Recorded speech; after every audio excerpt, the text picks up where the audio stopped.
My service must be bad. May slow. West Coast Creole, the family, yeah. You know, your boy, I get, some shit happened from me, but your boy should be getting out soon. From me, and a big ass ride kicked off, so your boy is dragging along real quick. I'm in the hole real quick, but I'm not in trouble. They gonna end up kicking me out, but I'm just chilling. Some shit happened. That's prison politics. Some it's a fucked up thing, but it happens like that. So I'm just waiting to get kicked out. And I've been just chilling. Been chilling on the real. Shit, I'm just trying to get back connected with my people. You feel me? My people's in the podcast world, and I'm trying to get y'all hype. You feel me? This shit is kicking off. Shit is jumping off real good. You feel me? And your boy is staying in tune with the outside media. So I'm just trying to, put my 2 cents in, trying to get my 2 cents in, and have y'all get back at me. Feel me? Mm-hmm. Like I said, you can say your response, and I get that right back at you. Feel me? That's how we do it around here. That's a cold. I'm just trying, man. On the real, I'm just trying to, blow up like the World Trade. You feel me? Mm-hmm. Not literally, but your boy's trying to get big.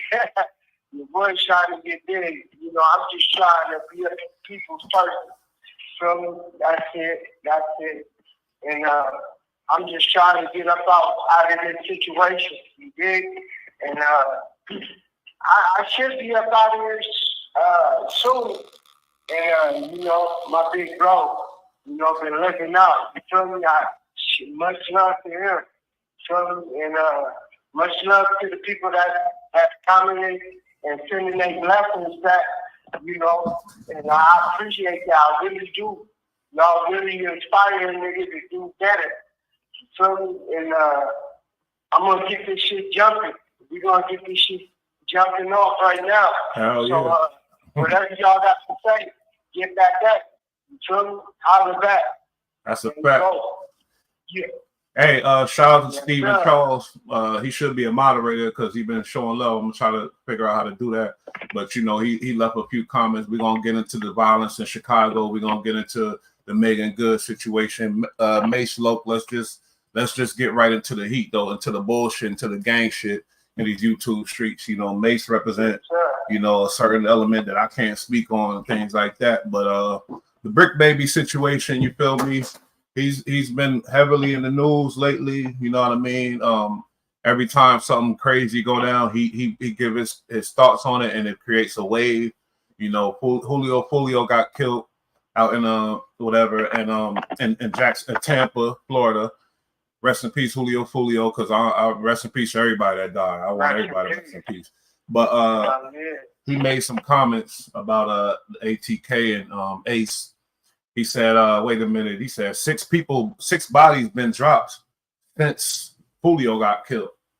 So as you could imagine, like it caused some static with the other members and things like that, as far as the people from ATK, because I think that's a disrespectful thing for the gang, especially if it's not true. I definitely look for it, Mase. I didn't find no evidence of that. I don't know what he was talking about. He said he looked on a YouTube troller, and that's where that came from, but I didn't see nothing about it.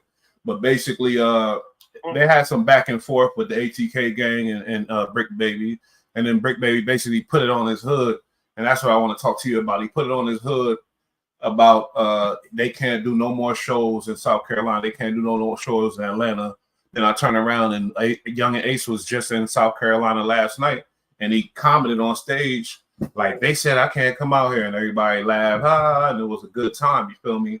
Like, what's up with this new internet age where motherfuckers putting shit on their gang and on their hood and just rap just willy-nilly just for like to look a certain way on the internet. You feel me? People call him the boogeyman in these internet streets because he say he got the kill squad, this and that, things like that. But for me, like if I had a kill squad for real, you wouldn't know about it. I'm just asking you about putting it on your hood. Like what the fuck is up with that? You feel me? Is that a thing to do? Like on the hood, like shouldn't it be taken more serious? Like oh yeah, hell yeah. You know, a lot of niggas be doing that. That's like a trend. Like that's like a trend out here in California. Everybody be putting shit on their hood that, you know, sometimes ain't true. But you know, back in the day, if you put shit on the hood and it ain't true, you get your ass whooped. Woo! Now are you serious? Doing that as a trend. Wait a minute. How long ago was this? You ain't that old. Shit. No, I ain't that old. But you know, back because they just started. So let me see. Back in like before 2017, 18, niggas, if they put that shit on their hood and it ain't true, they get their ass beat.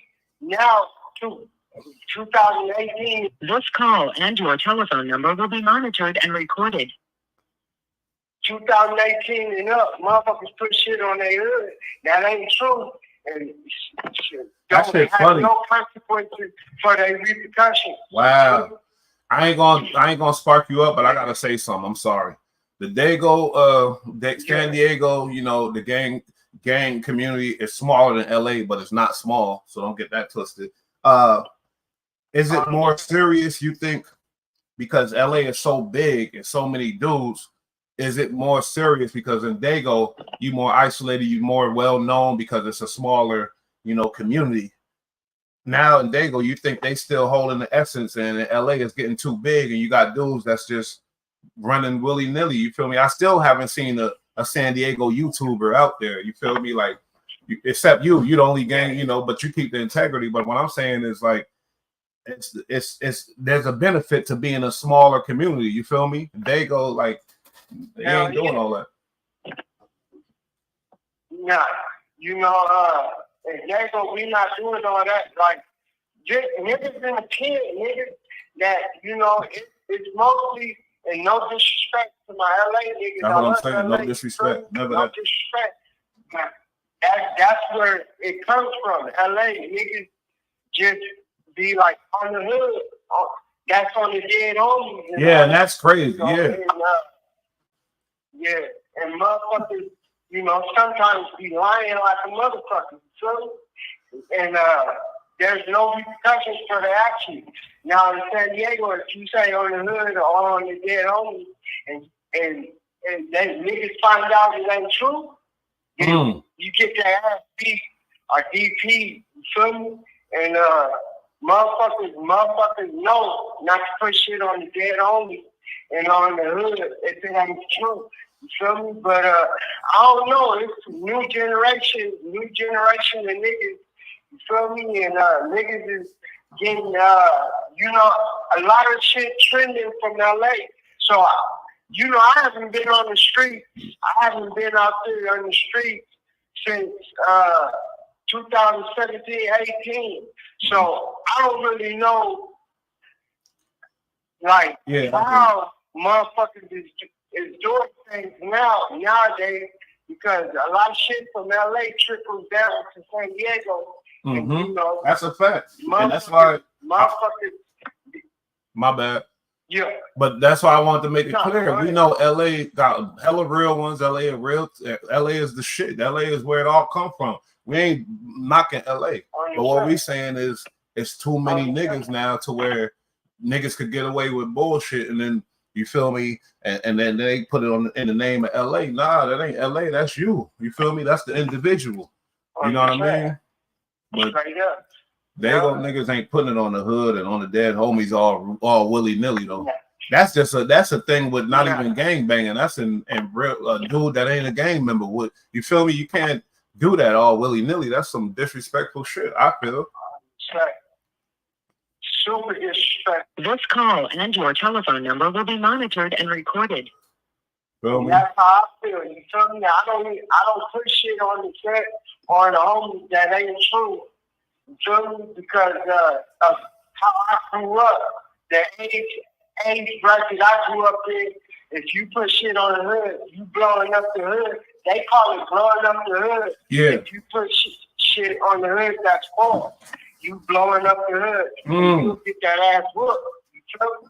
On the real. So I'm still stuck in that generation of time when you get your ass beat up if it ain't true.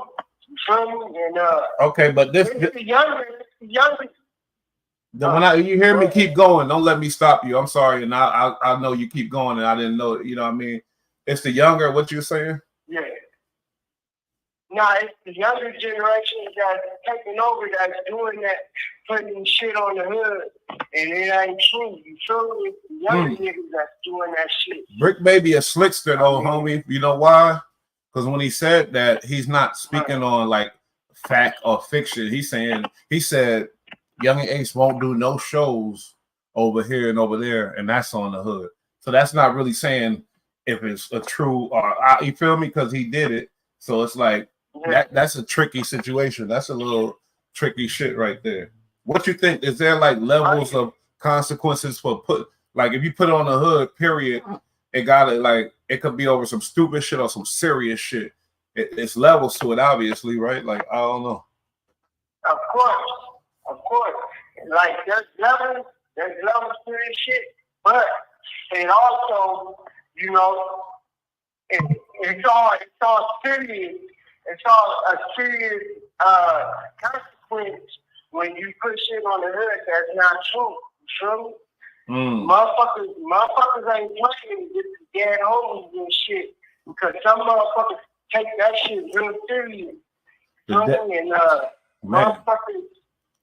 I think all y'all do because the dead homies driving the killings. The dead homies was, and then they started dissing the dead homies. That really, like, I start thinking as a man, as a non-affiliate, if somebody killed, I ain't gonna say one of my brothers, but one of my good friends, and nigga, yeah, and they bragging and dissing them and all that. Yeah, I'm gonna want to kill them too, and I ain't no killer or nothing like that. But I'm just trying to put myself in that situation, like. Yeah, I want to rub their ass out too. That's it, and that's how it's crazy it get. And this cycle of violence, you feel me? Like Chicago is insane right now. You know what I mean? I'm gonna play something real quick, 2 minutes, and you'll know what I'm talking about. We're gonna get into this shit, man. Shout out to Stephen Charles. You feel me? He always been there for me. You feel me? Supporter. 60 seconds remaining. I fuck with him. Nice call back. And we're gonna get into the Chicago violence. We're gonna talk about little Scoom, rest in peace. All the setup shit, the girls' mothers getting killed, crazy shit going on, homie. And it's all based off of this gang mentality. And as far as the American aspect, yes, it started in LA, California. It started in LA. That's what they push it. Yeah, we'll get into that. I'm about to play this, Mase, and when it hang up, just call back. Chicago Police Headquarters and joins us now live with the latest. Good morning. Since the holiday, a series of shootings have occurred across the city. Roughly 49 people have been shot and 9 have been killed, including a child. 49 people. Today, Chicago police responded to a report of shots fired in the Abla Homes housing complex in Little Italy near Troop and Hastings. According to CPD, there was an exchange of gunfire between 2 unknown suspects who then ran from the scene. 8 people were shot, 5 women between the ages of 18 and 74, and 3 men between 23 and 36 years old. Injuries range from gunshot wounds to the leg, head, back, knee, and groin. 7 of the victims were taken to the hospital and all are expected to be okay. Then, just before 2 in the morning, police found 6 people shot on the west side on the 100 block of South Menard. CPD says there was a shootout between 2 unknown suspects who then ran from the scene. 2 women ages 18 and 20, a 15-year-old boy, and 3 men between the ages of 23 and 25 were transported to different hospitals and were expected to but Hold up. But things turned deadly for some in the greater Grand Crossing neighborhood on the 4th of July. Police were busy yesterday after 5 people were shot in a home near. They said 40-something people 6:15 killed. We just got the official numbers from the Chicago Police Department. CPD reports a total of 109 people shot over the July 4th weekend. 19 of those people were killed. That far surpasses the numbers we saw over the July 4th weekend last year. Both the police superintendent and the mayor called the situation unacceptable. At the same time, they are sticking with their crime fighting strategy. They say they made adjustments, including changing officer shifts based on what they saw on the holiday itself. And they reiterated this cannot be just a police problem. These are 19 families whose lives are forever altered. Look at the cops talking about it. Shut the fuck up. Y'all the problem. Without a daughter, without a mother, no, without a father, without an aunt, without an uncle. Over 100 people whose lives will never be the same. The CPD numbers just released is from the time of the morning of July 3rd until early this morning. Weekend incidents included a homicide overnight in Austin. Police conducting a well-being check found a man on a kitchen floor in the 200 block of Central Avenue. He had been shot in the head. 3 men were shot outside the University of Chicago Hospital. Wait a minute. Did you hear that over 100 people shot over a weekend in Chicago? Yeah. And as you could imagine, it's black people. And guess what? How ignorant we are. Guess how ignorant we are. We take that with pride. If we, see, that was my hood right there. We talk about it like it's sad, but really, we saying it with pride. Like that's how fucked up we are. And it's a thing that we trained for this genocide shit, homie. 19 people killed. I mean, I don't know how many people killed. 100-something people. 19 people killed. 100-something people shot in Chicago. And I don't know. I would guess that it's driven by gang violence. Oh, yeah. Most likely it is because, you know, like, mom, man, that's crazy. 100 and what they say, 119, 100. Yeah, that's a lot of people getting shot. And then 19 people killed. You already know that had. This call and your telephone number will be monitored and recorded. You already know that had something to do with gang violence. Because, like, hey, man, that's crazy. That's crazy. Hey, and then it's so crazy. Man. Rest in peace. Lil Scoom, you feel me? He got killed, but a lot of Chicago rappers get killed. That ain't nothing new. But then they said a female was involved in lining him up, backdooring him, as they say out here nowadays. A female, you feel me, which is treacherous. And that's just tell you the level of them streets that they in. And then guess what happened? Once the internet hit and they said this female lined them up, and the internet and these YouTube streets is very dangerous. Mind you, it's very dangerous.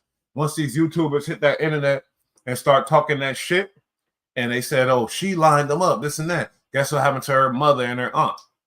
They wiped their nose too. They rubbed them out too. So they killed her mother and her aunt because of YouTube. That's my bad. That's just like when Shitty Cuz killed Nick. After that hit the mainstream, his people got killed. So, sad. Like, yeah, hell yeah, that's hella sad. You feel me? And what you think about that though? Gang members hitting the family if you so hurt. I was just about to get it. Oh, okay. I'm sorry. It's on you. Go ahead. No, you good. No, I was just about to say that's nowadays they use women to set niggas up, to get niggas in a certain situation, a vulnerable state, so they can get at them. You feel me? They use women nowadays to set niggas up and shit. And man, that shit's crazy because niggas is getting knocked down by the devil. fuck all that one murder nigga. They killing niggas by the dozens now. It's a thing that now. Shit is crazy as fuck. It's a thing now, Mase. Yeah. To be a killer, it's a thing now. It's a big thing. It's the most trending thing in the ghetto right now. Oh yeah. It's crazy as fuck. Oh, yeah. And that, you know what that made me think of? How they controlled us from the beginning. How they've been controlling us. There's conspiracies in my brain behind this shit. How it's so driven, because if you think about this artist, Sexy Red, they call her an industry plant. She rapping, making hits about her booty hole brown, sucking off this and that. Fuck my baby daddy. I'm a hoe. You feel me? And that's what the young girls is on, basically. And then now the biggest rappers on killing. I'm a killer. I ain't no money maker. I ain't no player. I ain't no pimp. I'm a killer. Niggas don't want to be none of that cool shit no more at all. If you ain't no killer, niggas don't want to hear you either. These kids don't want to hear you if you're not no killer. That's just what it is. And I believe it's a thing. There's something behind that, homie. It's something behind that. There's some powerful forces behind pushing these narratives. Gang violence. All it has to do with gang violence. Everybody want to be a gang member nowadays. True. Everybody want to be from somewhere. That's true. And if you ain't putting in work, then you ain't shit. Mm-hmm. So motherfuckers are forced to have to put in work so they can have their name out there. You feel me? Motherfuckers don't respect you if you ain't got nobody up under your belt or have, at least a kid. You feel me? Like motherfuckers ain't fucking with you on the real. Even girls, huh? Motherfuckers in the industry, understand? Even girls. Shit, girls are the most treacherous. If you look at it, how I see it, girls are the most treacherous. They'll take you on one. They usually the getaway drivers. You feel me? They're knocking niggas down just as fast as a dude would knock another dude down. A female would knock a dude down just as quick. Feel me? They starting to get status in the hood too and shit. And they ain't being girly girls no more. All that pretty nice shit and all that. They doing that, but even the pretty ones are treacherous. You gotta look out for them too. They be the worst. They be the worst. They treacherous as well on the real. And that's man. They ain't no joke. You feel me? So you gotta watch out for these women. True face, big butt, with a smile. You gotta watch out. Because that bitch can be a serial killer or something on the real. So what you think about what you think about this whole shit you heard about rest in peace, the rapper Lil Scoom? He's out of Chicago. He got killed. And then they said a girl did it, lined him up, backdoored him. I seen the evidence. It looked like she did do it. And the next thing you know, her aunt get took out. What like that type of treachery, you feel me? What you feel about that? You feel me? Like how the gang members moving now with that shit, getting to the family. I mean that's not cool at all, because some people's family ain't had nothing to do with none of that shit, and they being targeted because of the action of somebody else. You feel me? Like I don't respect. I mean, they want to get it how they want to get it. But I'd rather, leave the family. The family's innocent. Feel me? I don't believe. I mean, I don't know the girl. I don't know her mom or grandma. I don't know none of this. So don't quote me on this shit. But I'm just saying, like the family ain't had nothing to do with this. Why do it? Instead of going out to the game and the female that had this shit set up. You feel me? Like the family should be off limits on the real. Like that's how it used to be. It used to be like that. That's what I'm saying. Shit has changed up. Shit has changed. Like you can't do shit anymore without consequences somebody's actually falling on somebody else's family. You feel me? Like, the family is probably in the dark just as much as the viewers are. So, I mean, like, that's fucked up that they go out their way to knock down a family member of somebody that did some bullshit instead of trying to go after them or their gang members. Because being a gang member, we know what we signed up for. You feel me? Like, our family, they didn't sign up for this. You feel me? We did. So why not go after us or our gang partners? You feel me? Like, I don't understand. Like, motherfuckers is taking out the innocent. They even going after the little kids. And that shit is crazy. That's crazy as hell. That shit is mad crazy. That's nasty. I don't like that work, but at the same time, in Chicago, it's so treacherous. I don't know the details, so I ain't gonna even. You know, the females probably in on lining them up too. They probably, the auntie probably did. Rest in peace. I'm sorry, but I speak raw here, and you already know. Like, I know the hood, I know the streets. That's where I'm from, east, west, and south. I know all of them. So yeah, it get treacherous. You feel me? It get treacherous. Hey, you ever heard of a nigga named Big Hit? I think he from Lanes. Wait, where is he from? He a Don Big Hit. His son is a famous producer, but he just got out doing a lot of time, and he been making noise. He an older G though. You feel me? He from somewhere. He a Don. I forgot where he from. What's L gang? It ain't Lane. I don't think he from Lanes, but he be claiming something L or whatever. Yeah. They got Brinewood. They got with an L. I don't know. I think. Where is it? Hold up. LA? Yeah, LA. Let me play some content for you, and then you'll get an idea of what I'm talking about. And really, I don't want to. Hold up, because this shit is crazy. Yeah, you know, basically the white boy from Hoover, he a YouTuber, Milk74. He exposed that this nigga's a rat, and I've been followed. He said he a rat, allegedly, but I don't want to disrespect nobody, but I'm just saying, like, I've been following him, and I'm like, yo, I was fucking with him and shit, and then they said he a rat. You know, he a little older than me, he in our age group, but he out and he trying to run with the young boys and do his thing. You feel me? And damn, that shit surprised me. So let me let you hear this content real quick, and you'll see you'll get an idea. You know, his son is a famous producer named Hit Boy. Hit Boy, I ain't never heard of him.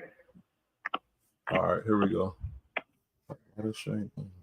So as the recent allegations regarding Big Hit that came out that he was a snitch, that he ratted on his brother allegedly in a crime. We're gonna break down the paperwork because it surfaces, you know, and I'm gonna read it out, and y'all gonna be making the decision if he's actually a snitch or not. It was regarding a fake check that he was cashing, and his brother was involved. Defendant Chauncey Alexander Hollis tried to cash fake driverless check using a fake driver's license and identification. At trial, he testified that this was a case of mistaken identity. The perpetrator was actually his brother.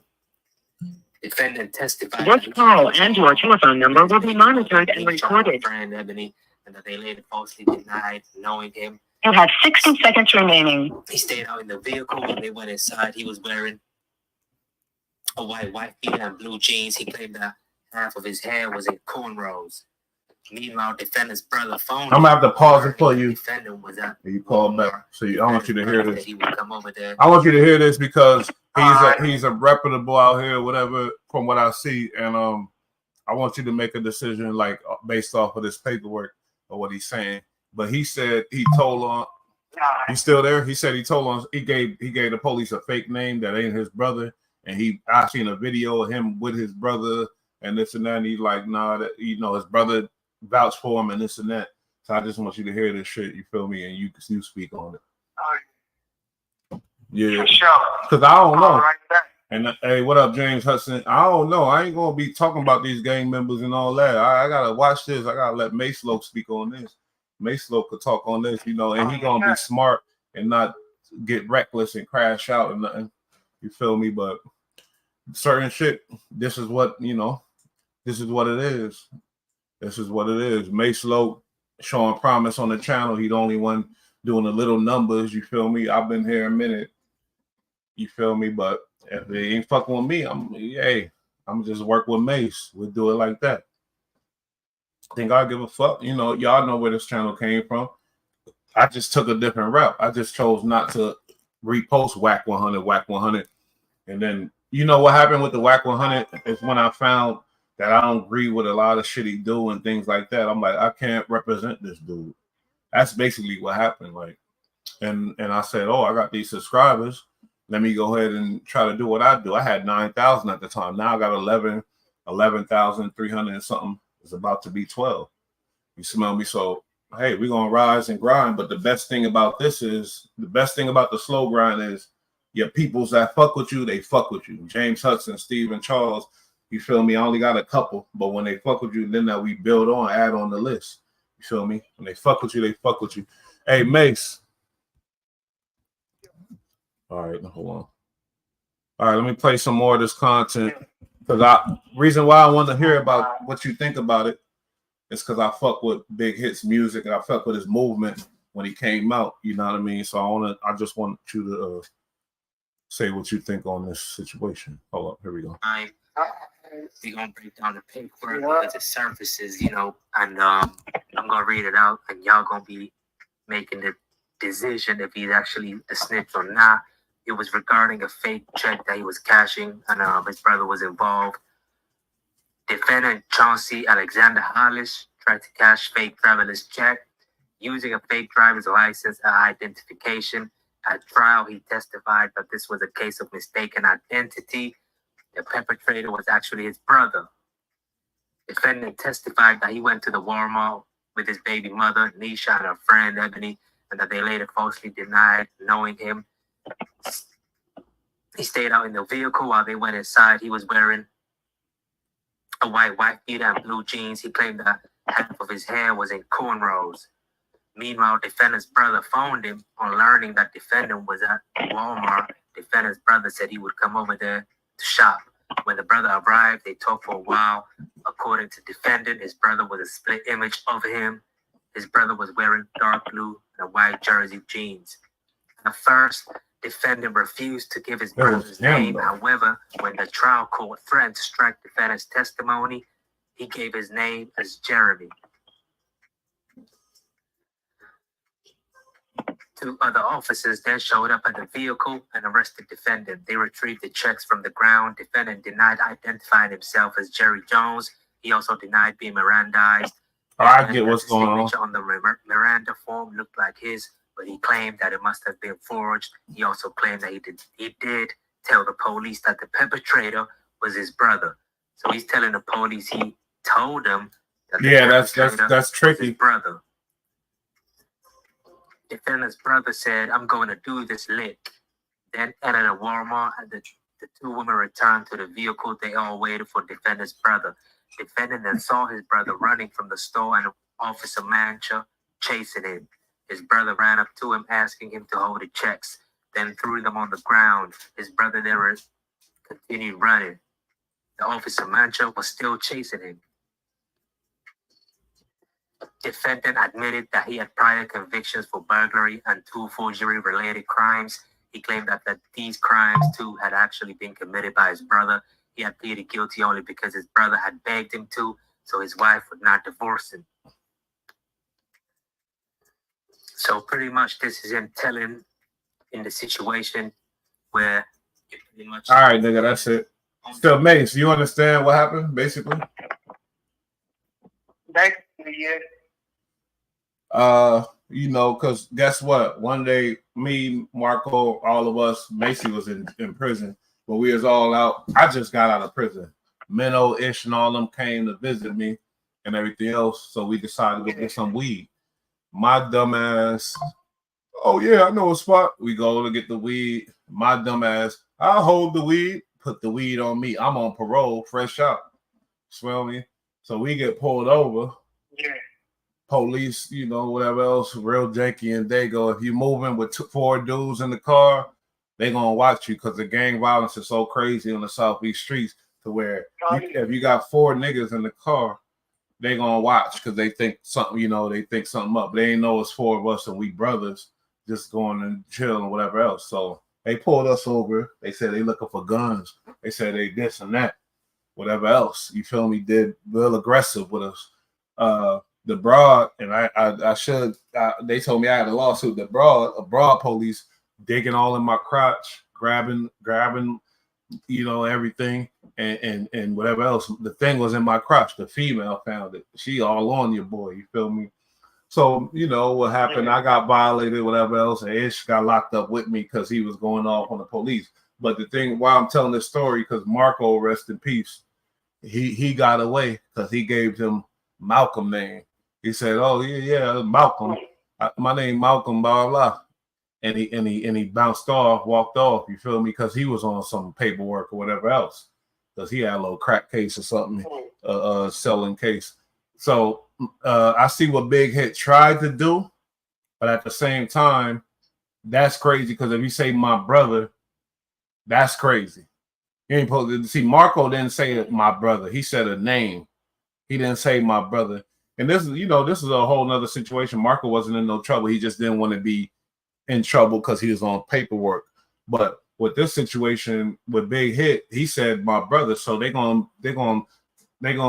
investigate who your brother is because they got you. And now they're gonna find out who your brother is because you said my brother. And then he gave a name, and now he said the name was Jeremy or something. It wasn't his brother's name. I'm sorry, homeboy. You was younger, you was whatever, but I'm just saying, homie, you kind of ratted. I ain't gonna lie, in my opinion. But I ain't no gang member.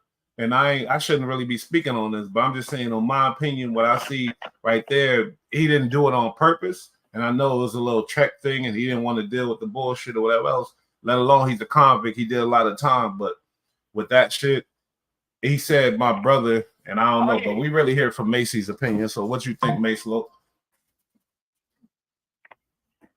I think, like, any kind of, if you like, homeboy, I think homeboy made a mistake. You feel me? I mean, and saying my brother instead of giving him the name like you said Marco did. Mm-hmm. Yeah. He should have gave just the name and not said my brother trying to put it on his brother. You feel me? I think he did tell. That's telling. If you This call and your telephone number will be monitored and recorded. If you try to give up somebody else and just to skip trouble, I think that is telling. You feel me? I mean, I don't know how everybody else feel about it, but me, I see it as telling. You feel me? On the real. Yeah. It's a complicated situation, and he tried to, just like the situation with a bunch of these rappers that got exposed or whatever. I forgot the nigga name because once I found out he one of the most talented rappers out of LA. Once I found out, I forgot we talked about him, but I forget these niggas' names. Like, it's complicated, but nigga, you telling. Once you in your brain think you could talk to them people about anything, you're telling.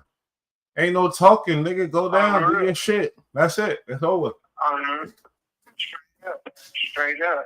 And this nigga's an OG, and I respected his movement. He came across as one of them real ones. You feel me? But man, if you out there, you want to jump in the cameras, or you fresh out the can, you want to jump in front of cameras and do this and that, make sure your record is clean, homie. Make sure your record clean. Feel me? With all the sucker shit. Mace Loke is a nigga that went down because niggas told on him type of shit. He ain't like, make sure your record clean type of shit. Don't come in front of these cameras and your shit ain't clean. Now he embarrassed his son. His son is his son business. You know, a lot of beats, making a lot of money. Even though that shouldn't matter when you come to producing, you feel me, and all that, but it kind of does. We dealing with a gangster rapper. And yeah, You feel me? Yeah. What you think? Somebody that has ties with gangster rappers and shit. I mean, it falls on that person because you come from that person that told, like they say, the apple doesn't fall too. I mean, the apple doesn't fall too far from the tree or whatever. Meaning, you know, if your pops would tell, that means you might tell. You feel me? Or really, like, or if you're related to somebody that's telling, you might can tell too. So motherfuckers be careful how they fuck with you. So that's because of the mistakes that your family made. Now it will fall on you because you're related to that person on the real. And motherfuckers take that shit serious too. Because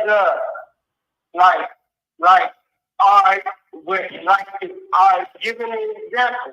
The nigga that told on me, Bucci. Rest in peace. Come to find out, his dad, rest in peace. Come to find out, his dad was a snitch. You feel me? Yeah, and a punk. So, he ran from us. Yeah. But yeah, I see what you're saying. You know, his brother, you chased his brother down. His brother is down after too. And a punk too, yeah. You know? I chased his brother down and his pops down. Yeah. That's a cold fact. Oh, yeah. Yeah, 100%. But when you said something, yeah, there it go. You said it again. Perfectly. Wait, Mase the low. Because when I put the comment up, put the thing up about Remy Ma's son, you know, getting arrested for a body. Remy Ma's son killed somebody. This call and your telephone number will be monitored. And I put up Tax Stone speaking about it. Tax Stone's a gangster from Brooklyn. I put up his shit because I support Tax Stone. His shit do numbers when I put it up. And whatever else, a lot of people hate, but it shit do numbers, and I respect what he's saying. He doing 35 years. They saying, okay, let's get into this before I get into that. Get into this before I get into that. Check this out. They saying Tax Stone is ratting. He got 35 years, and they said he ran because he wrote a letter to the judge. Let's clear this up right now, Mase Low. Is writing a letter to the judge. It depends on what you're saying. He didn't say. He didn't really say. He did this, he did that. He said, I was in there doing this. And basically, you know what I mean? I wasn't in there for that type of shit. He didn't name no names and nothing like that. But writing a letter to the judge, he didn't take the stand. He got 35 years. Is writing a letter to the judge ratting to you? Hell no. Because people write letters to the judge for all different things. You know, people write letters to the judge to get probation, to get put in the program, or whatever. And writing a letter to the judge is just to take some heat off you. He ain't giving up no name. If the person ain't giving up no name and ain't telling on the situation, then that's not telling. Like motherfuckers got telling and trying to save your life. And being they got it all mixed up. You feel me? Like a motherfucker ain't telling just because he wrote a letter to the judge just to get some pressure up off of him. He ain't giving up nobody. He ain't telling on nobody. So why is he telling? Why? Because he wants leniency. That's a short. I gotta make that a YouTube short right there. You don't know what I'm talking about, but Mase Low, that's a short. That's a YouTube short. But yeah, and so like basically, you know, they got a lot of heat on me for dropping Tax Stone. They call him a rat too, because he called out WAC 100. Him and WAC 100's arch enemies and things like that. And they saying he's a rat. Like I thought ratting involved the courts. You feel me? The courts and like what's going on in court with the transcript and taking a stand and shit like that. Not writing a letter, a character letter, shit like that. That's not ratting. No. I watch niggas fight through cases. You feel me? So yeah, Charleston White has some shit to say about Remy Ma. I don't know how much time you got before you got to call back, but I'm gonna play some of this content so we could get on this. Remy Ma, her man Papoose held her down. 6 years in the can. Oh, yeah. Her man held her down when she got out. They was cool, happily married, and made some kids. Now all of a sudden, Remy Ma fucking with this short, weird looking nigga, but he looked like Papoose too. He a rapper, you know, whatever else. And it's like a lot of people are mad about that situation. We don't know the ins and outs. We don't know if he got caught cheating. We don't know if Remy just not attracted him. The girl got a right to switch up if they want to too, but you gotta do it the right way. You can't just switch on somebody in secret. You gotta tell them, I can, you know, whatever else, and that's how it goes. It's hard to do it, but you gotta do it if you want to switch up. Ain't no secret shit. So when you call back, I'm gonna play this Charleston White, what he feel about this Remy Ma shit. I'm gonna tell you what they say though. They saying Charleston White reveals the truth of why Remy Ma did this to Papoose. You know, these YouTubers get crafty, but I'm gonna just play the Say Cheese interview. I'm gonna play the Say Cheese interview from the horse's mouth. Say Cheese, but see, the Say Cheese interview got 493,000 views, but the reaction by this nigga Too Tough Juan got 1.1 million views. You feel me? Crazy as fuck. But I'm gonna play the original. I ain't gonna play the reaction. I love reactions. I love this game. I love YouTube. I want y'all to know that, even though I'm not monetized, I ain't getting no money off of this. Nothing. You feel me? But I love to be able to talk and just discuss shit. Hopefully people tap in that, give me a comment, say some shit that make me go, okay, think about this and that. This is good therapy for me. Y'all, I don't know if y'all notice or not, but this is really my therapy. You feel me? And, you know, I ain't have the best life coming up. But I got a good life now. To me, I got a beautiful girl, love me. My son love me. I can't ask for nothing more. So we about to play this Charleston White shit.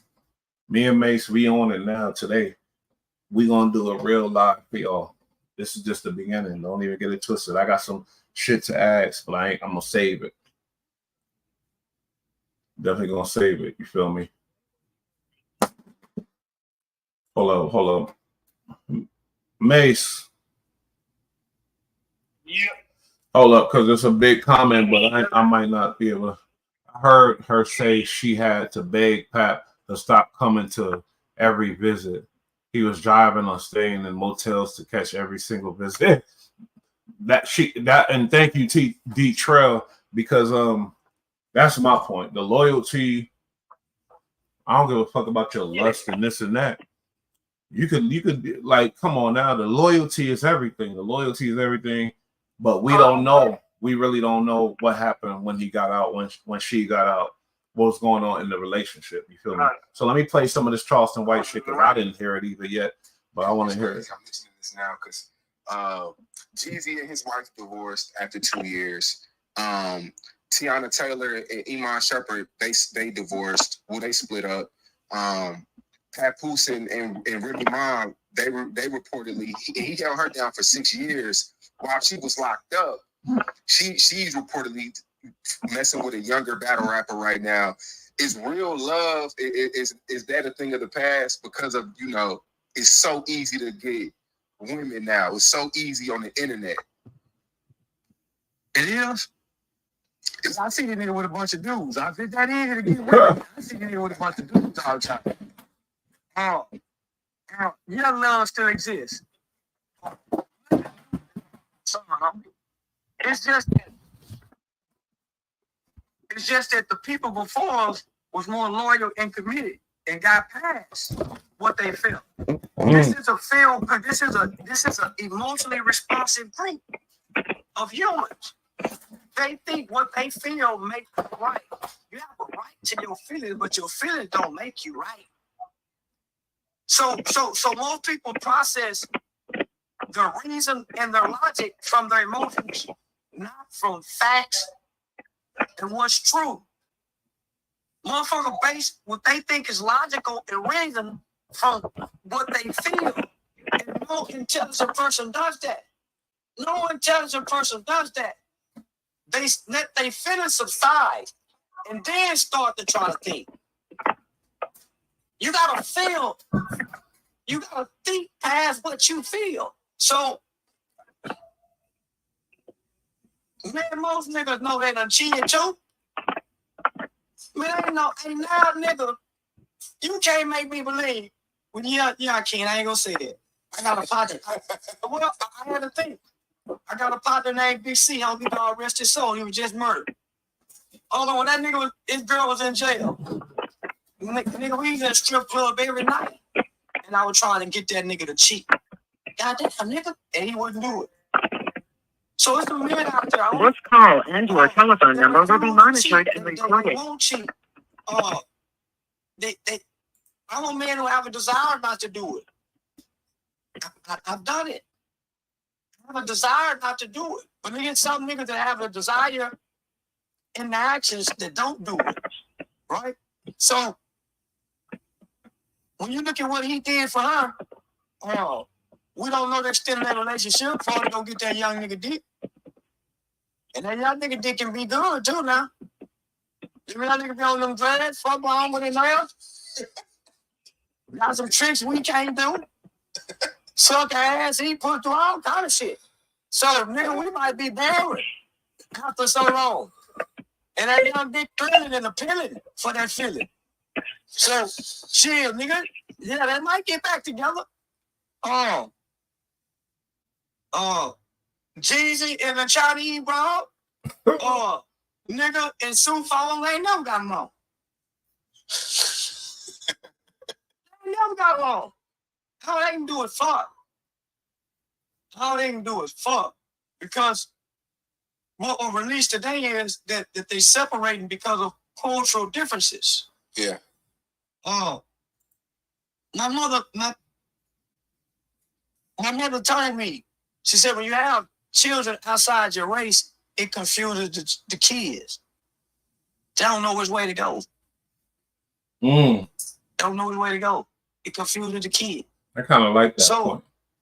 Baby, go over here and speak Vietnamese. But it's your responsibility. Go over here and get called up on fuck. It's your kids are confused from the beginning about everything. It's your responsibility to give them guidance. But so let's get that right before we get in. You know, let me finish it though. Come on, man. Yeah. So, each with his own kind. But we don't know that, only because we get caught up in our feelings. We don't know each with his own kind.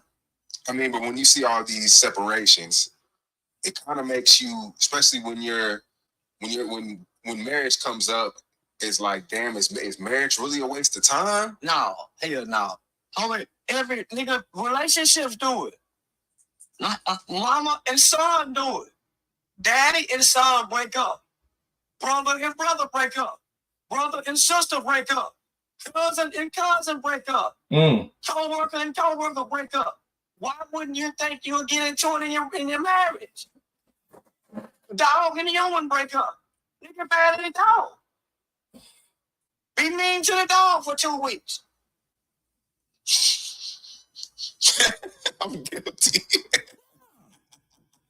Be mean about never to the dog for 2 weeks. Hold up, because he supposed to get it. But nigga, I think motherfuckers don't love how they say they love. Because they be too ready to quit. I don't think motherfuckers love how they say they be loved. They just what you can give. Some of them niggas wouldn't work. And so what we do, we look at either or and say, they weak. I wouldn't have did that. You know how strong you got to be to love somebody till they die? We ain't that strong, my nigga. We a weak group of people. We don't know how strong love is. A motherfucker stay with a nigga just so the kids can have a great life. She learned, come on, homie. It's some unhappy motherfuckers married right now. And they love their kids enough to maintain this life. And nigga, just the right kind of response that a motherfucker give you, ashamed you to not want to do it no more. Man, I'm telling you, move in before marriage. So by the time we get married, we already really don't like each other. By the time two motherfuckers in the black community get married, they already don't like each other because they've been shacking and playing married for 2-3 years. And they hadn't built nothing together. So by the time they get married, they already got some. He is what he's saying don't apply to Remy and Papoose. You know, but what you feel about a female? Because hold up, because female, that's rare to hear about a dude. Let me put up my boy D-Trail comment first. You know what I mean?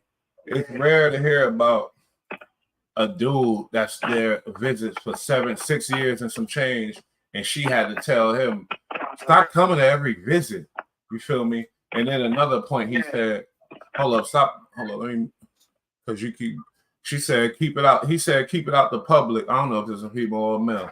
Keep it out the public. These are two public figures. You feel me?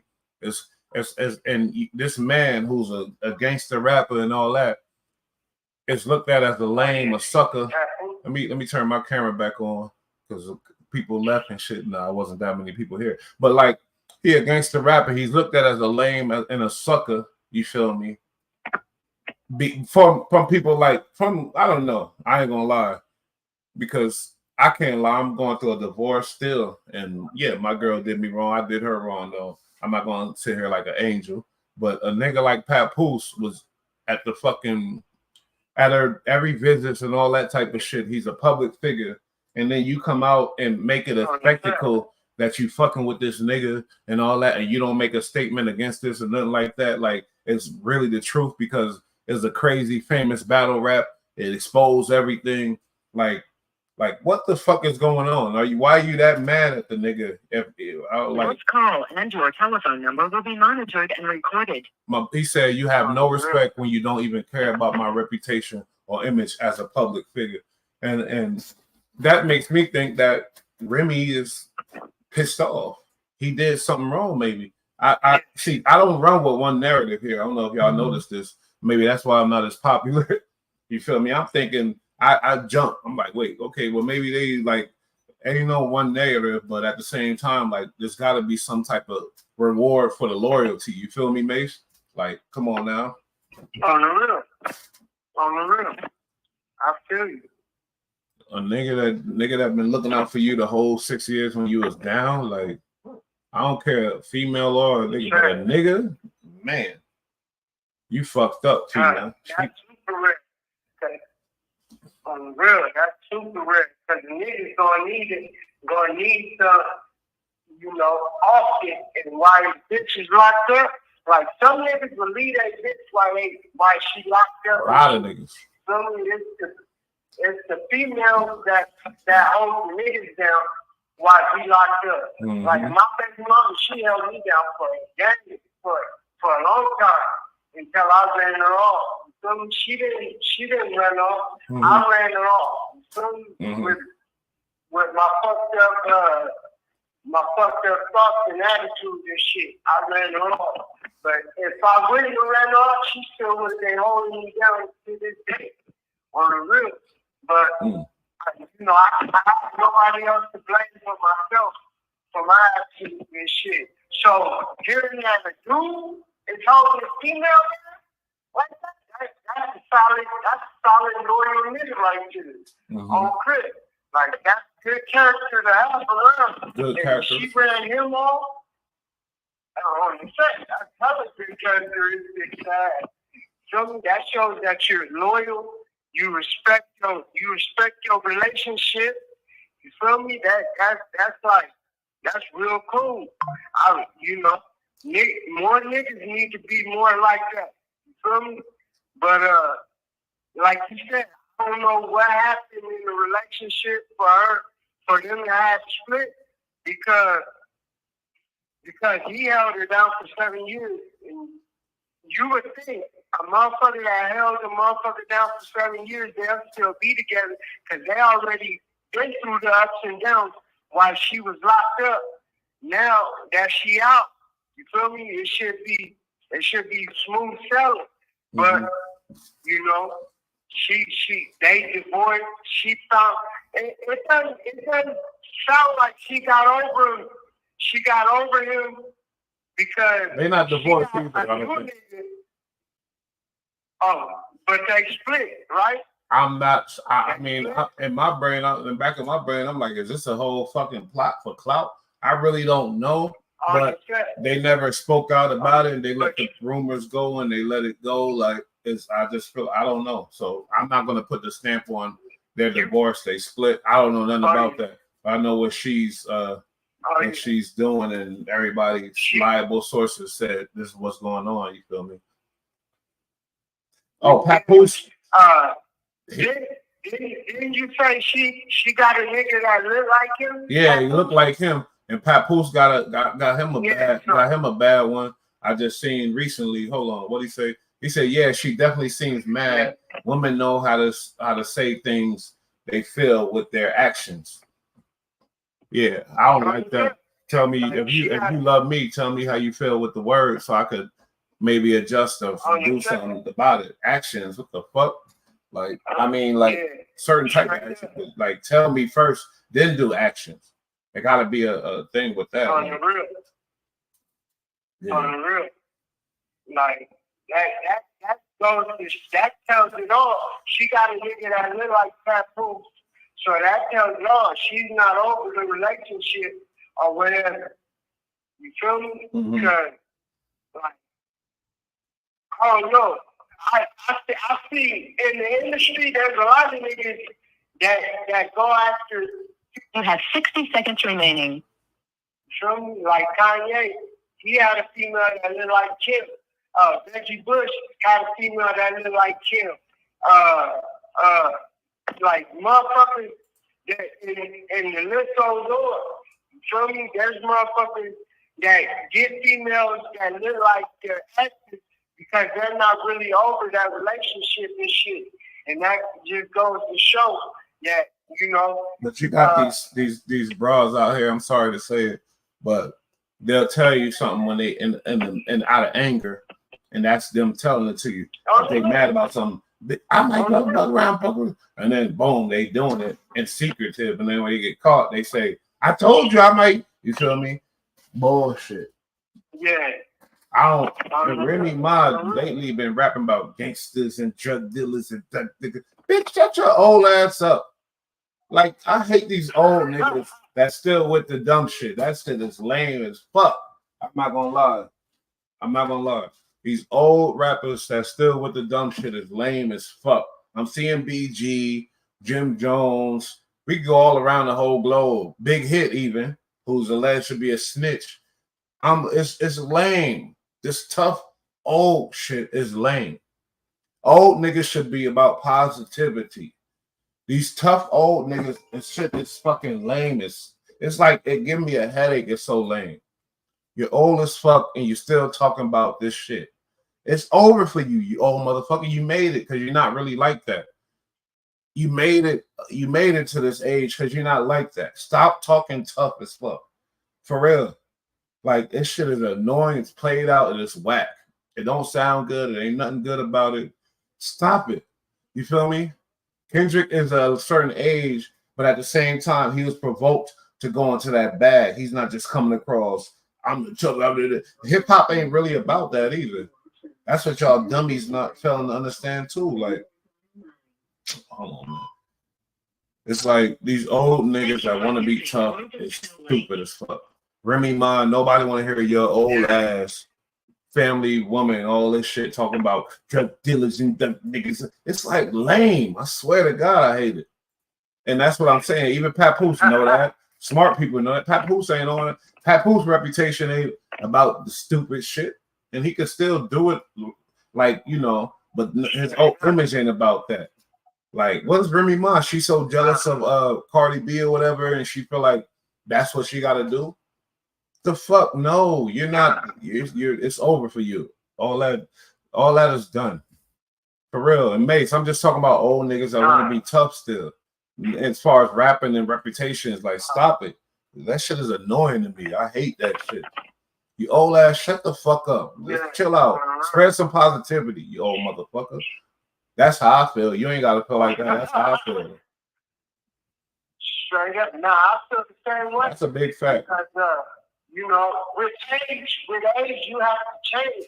So yeah. Get older and have a young ass mind state. Yeah, that shit is lame, though. Not only that, it's lame. The thing is, they think they're gonna get a hit record because they a big old tough. I did this much time. I did this and that. Nobody give a fuck. You know, Remy Ma, she did her little time, so she got out, and she thinks she the toughest bitch out. Stop it, bitch. We know you're a family woman. We know you don't want to go back to prison because you got off of parole. Like, stop it. Stop it.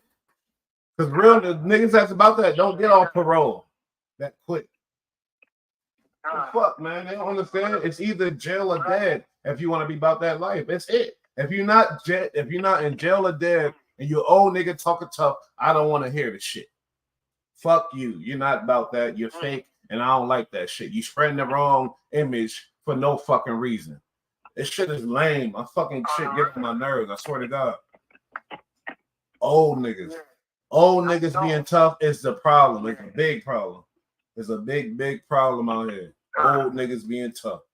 Even real OG street dudes respect the young. Like, and then betrayal. Yeah, they be acting like these young boys will come step all over and smush them one time. They don't give a fuck about no old lame. Smush them out quick. Especially the tougher you act, the more they want your dumb ass. The fuck, man? And it ain't even just about that. Nobody, no OG is worried about that. I'm just saying about your image, and it looks stupid. It's lame. It's dumb. It's stupid. Like, stop it. Yeah, it looks real stupid. On the real, you're right. You're right about that. That shit look real stupid when you got a 40-something-year-old person still spitting nursery rhymes and shit.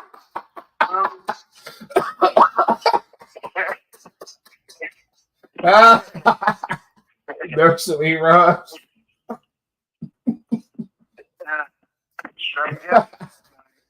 Like, stop it.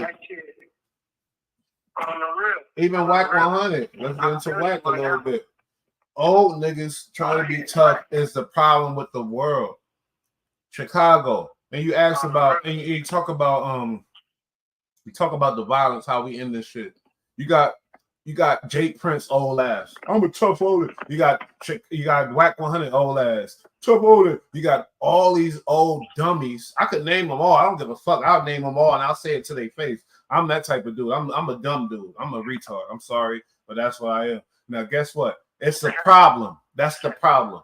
That's the problem with all you Mase. How do you stop all these killings? You feel me, with the Chicago and all this shit and all these shootings? How could we attempt to stop this shit?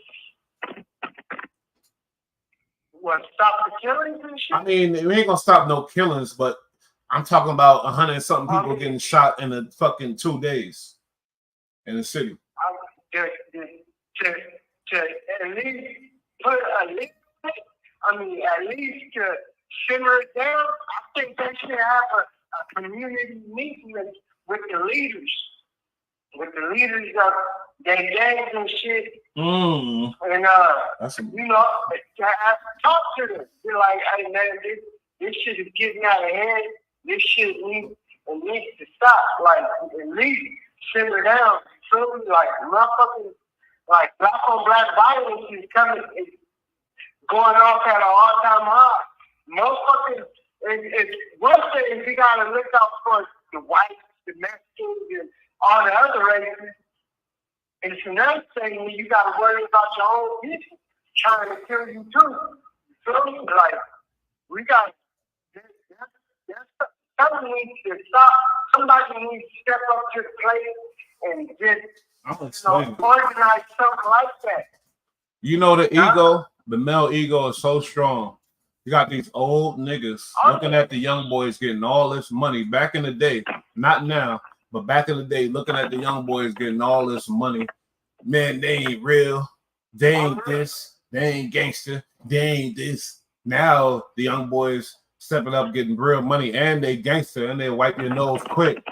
Now what you gonna say? Your old niggas tough, all that tough shit. It's the road that the older people need to find and take the responsibility of the image that they want to portray out there to these kids. And your old ass in an old club and nothing but old niggas in there, but they bumping young nigga shit, talking about killing each other and wiping each other's nose, and everybody laughing and with it. That's the problem right there. People don't understand the fucking how these young niggas look at the old niggas. You think they really looking at us and we like, oh, you ain't real, you ain't gangster, blah, blah, blah, blah, blah, blah. That shit is annoying. You feel me? It went off in my head like a light bulb. It's like, that's a big, big issue. Now imagine Remy Ma, fresh out, come with some positivity and some cool joints and just keep hitting and hitting. She gonna be big, but she decided to go back to the streets of the hood and act like she the toughest bitch in the world. Cheat on a man, go fucking this other little dude, all this little sucker shit. That's what I see. I don't know if that's true, but that's what I see. You know what I mean? And the shit don't work. It's not gonna work. You're not gonna get that Cardi bag. Cardi, she probably done right now, but she got that bag. Like, you're not gonna get that young bag. Stop trying to compete with your tough shit. Tough shit is done.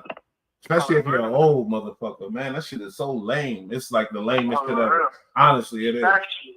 This call and your telephone number will be monitored and recorded. And they know they ain't tough anyway. That's what D-Trail said. Yeah. Remy Ma's generation came and went. You know, Cardi B, you know, she was the new generation. And, you know, there's the other Doja Cat. Yeah, but Doja Cat ain't on that tough shit. She on that bad shit. If Remy came out on some bad shit. Yeah. You feel me? Tough shit is done. For old niggas especially. Tough shit is done. That shit look lame. That shit look lame. I'm an old nigga. I'm a young nigga. I agree with you 100%. On the Fed, I agree with you 100%. That shit getting real old and lame. You feel me? Like, niggas need to grow the fuck up. Yeah, because we say we wanted to do this because of this or that, and it was the thing to do, but it ain't no more. That's the whole thing. It's not no more though now. It ain't no more. You feel me? We're not in the 90s and the early 2000s. Yeah, thank you. We in the 2024. We in the 2024 now. Motherfuckers, it's time for a change. Old ass motherfuckers need to change. Man, yo, D-Trail put up a comment. He said, I seen an older gentleman come speak to the at-risk kids at the YMCA. You feel me? He said, dude was dressed like a 20-year-old rapper, fake chain, silly outfit. I was embarrassed. But yeah, I could see that. But at the same time, will that kid listen to a real gentleman? I don't know. Maybe he had to dress like that and look like that for the kids to listen to. Maybe not, though. I doubt it. Because, you know, one thing about these youth, they know the real. Am I wrong, Macy? These kids know what's up. On the real. Hell yeah. They know what's up. So, I mean, yeah, like, I wouldn't change my appearance for to go through. I mean, because I want to be an advocate for the kids, too. I'm not going to change my appearance. Wear the big ugly, the big stupid chain and the shaggy ass thing and shit. That's old. That's out of here, Mace. They don't do that. Ain't no big ass jeans and shit. But the kids don't do that. They do the tight jeans and the sag. Nah, they don't even sag no more. They don't sag no more. Sagging is done. Yeah. Just to let you know. They got them jeans and tight ass jeans and mohawks and shit. That's done too. This call and your telephone number will be monitored and recorded. Cause they all wearing their fitted shit because they on some rich level looking rich shit. You know, people like Jay-Z and Birdman and things like that took the kids' brain in a positive way to think about money. You feel me? So I respect the ones that's holding themselves, you know, to a certain standard as far as being esteemed gentlemen, looking like money type of shit. But these little niggas that want to be tough and rough, that shit is played out. But yeah, these kids, most of them looking up to like the boss. I'm the boss. But the boss entails gang bang, all that shit too. You feel me? But at the same time, still being a fucking like Young and Ace, who's right now looked at as the most notorious nigga right now. because of Julio Folio death. He just dropped another song. He dropped like 3 songs like this and Julio Folio. You feel me? The second one was the hardest. 5 in the morning, got a call from this bitch. 7 in the morning, young 6 got hit. It was like, it sounds crazy. It's a hard ass song. I can't deny it. You know what I mean? But when you look at him, the way he dressed, they opened the door and he hopped out the back of the fucking big expensive whip, some big expensive car, dressed, fitted. You know what I mean? But he talk about nothing but death and killing, and that's it. That's what it is. So the look is rich man look, but the mentality is totally shot the fuck out. Straight genocide, homie. It's straight genocide. Kill. That's what they all about. And I'm sad about it. I ain't gonna even lie to you. I'm not gonna lie. Where did that mass shooting? Happen? A mass shooting just happened? I don't know. Let me look it up. No, where did... Oh, the shit, the footage I was playing? That's Chicago. The shit I was talking about. Yeah. Oh, Chicago. Yeah, that's Chirac. That's Chirac. So people call it Baby Iraq. But Mase, it ain't. Chirac is just leading.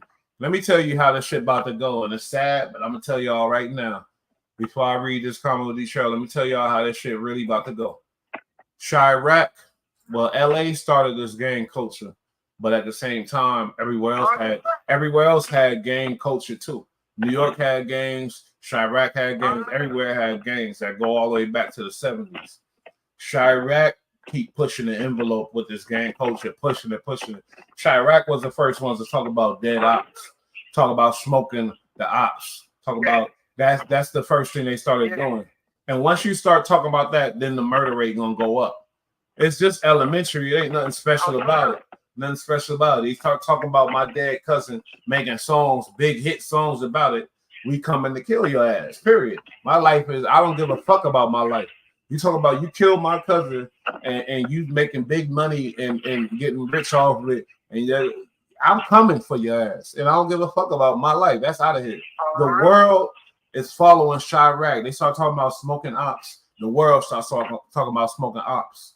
The world, the op packs, all that type of the language and the real treachery. Even though it came from, I think LA got a big part of it too, and they going to Cali, but the trend is so crazy now. This shit about to be everywhere, my boy. That's what I'm trying to get at. So when you call back, I don't know what you feel about this. We older, we in a different generation. You about to be, you feel me? So I want to hear what you say. Like, this is about to be fucking a worldwide thing, Mase. Unreal. It's about to be a worldwide thing. I got some questions for you, and I'm gonna talk to you. But really, what we gonna do now is really figure out how to what's the first thing to stop this shit. And I'm about to start this campaign. You old ass tough niggas is a problem. Every one of y'all. I don't give a fuck. We all tough, but the representation is what I'm saying. What you putting out in the world is what I'm saying. If you did this and that, these kids respect you like that, you need to really put in some work. You need to put in work. Now in Chicago, Larry Hoover, he doing a lot of time. All them dudes, there's really no OGs free like that. I don't think. So I think, niggas need to, I don't know what the fuck to do now. That's why it's out of hand over there. The homie EST, you feel me? I want to talk to EST. EST, you free to tap in or what?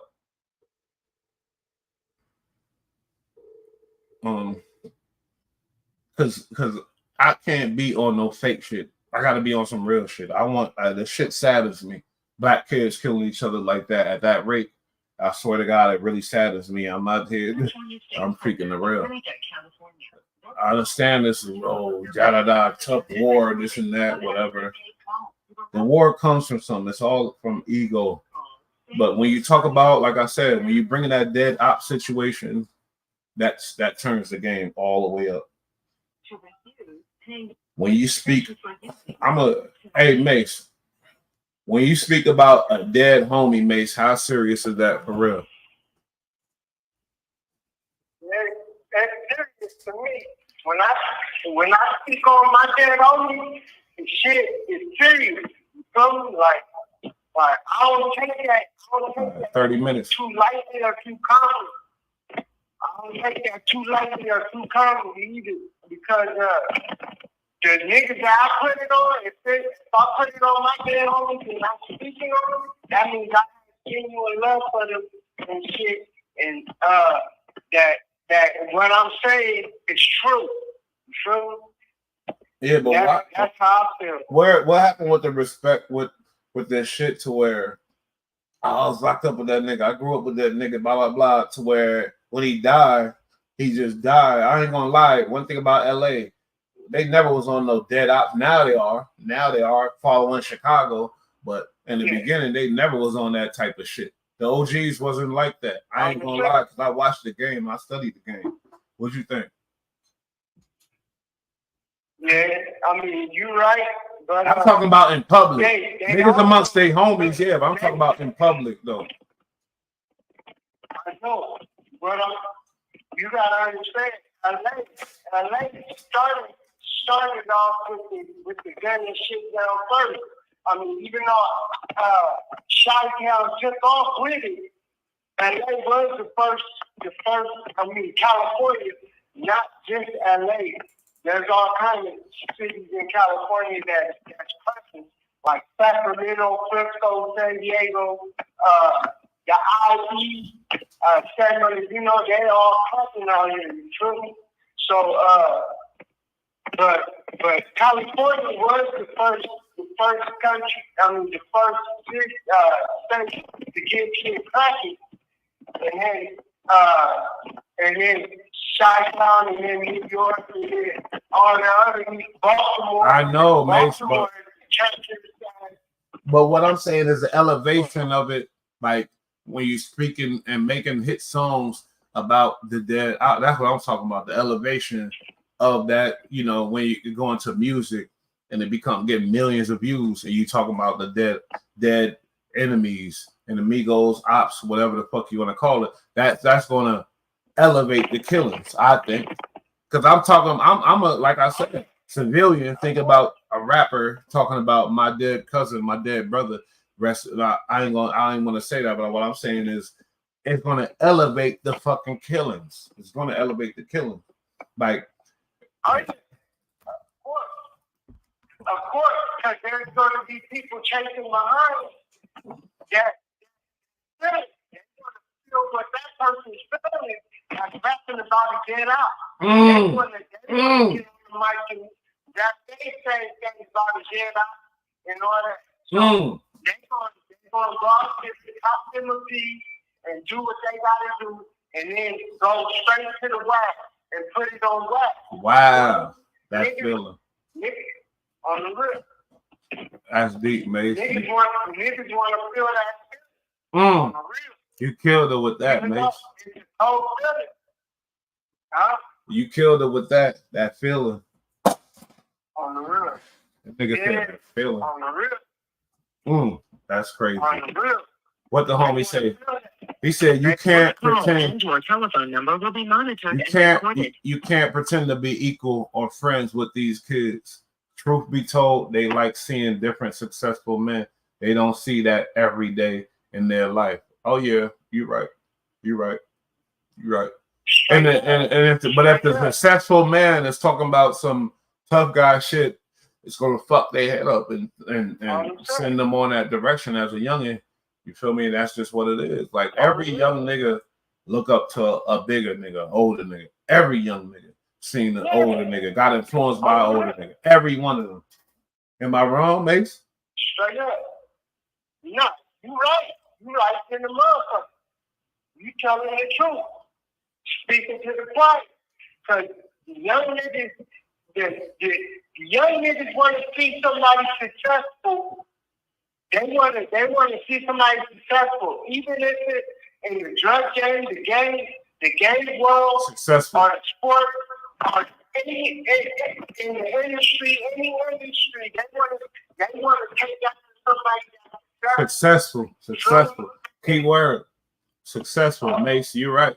Successful. But then we started identifying success Like I told you, I gave you the scene of Young and Ace video. As soon as Julio got killed, he was getting out the Maybach, the big, not a Maybach, but a big, super expensive car. A goon opened the door for him. And the thing about his video, this video, nobody could be, only his face is shown. Everybody else got masks on their face. Goon opened the door for him. He stepped out, take a sip of Don Julio. It's a joke because Julio got killed, so they had the bottle of Don Julio. The goon that opened the door for him put the Don Julio on his head. But my point is the success, like he opened the door for him. You see him hop out the big car, big chains, and it's just the whole scene is about like you think about Scarface at his prime, basically. That's what it looked like after Julio got killed. So imagine what message that's given to them kids.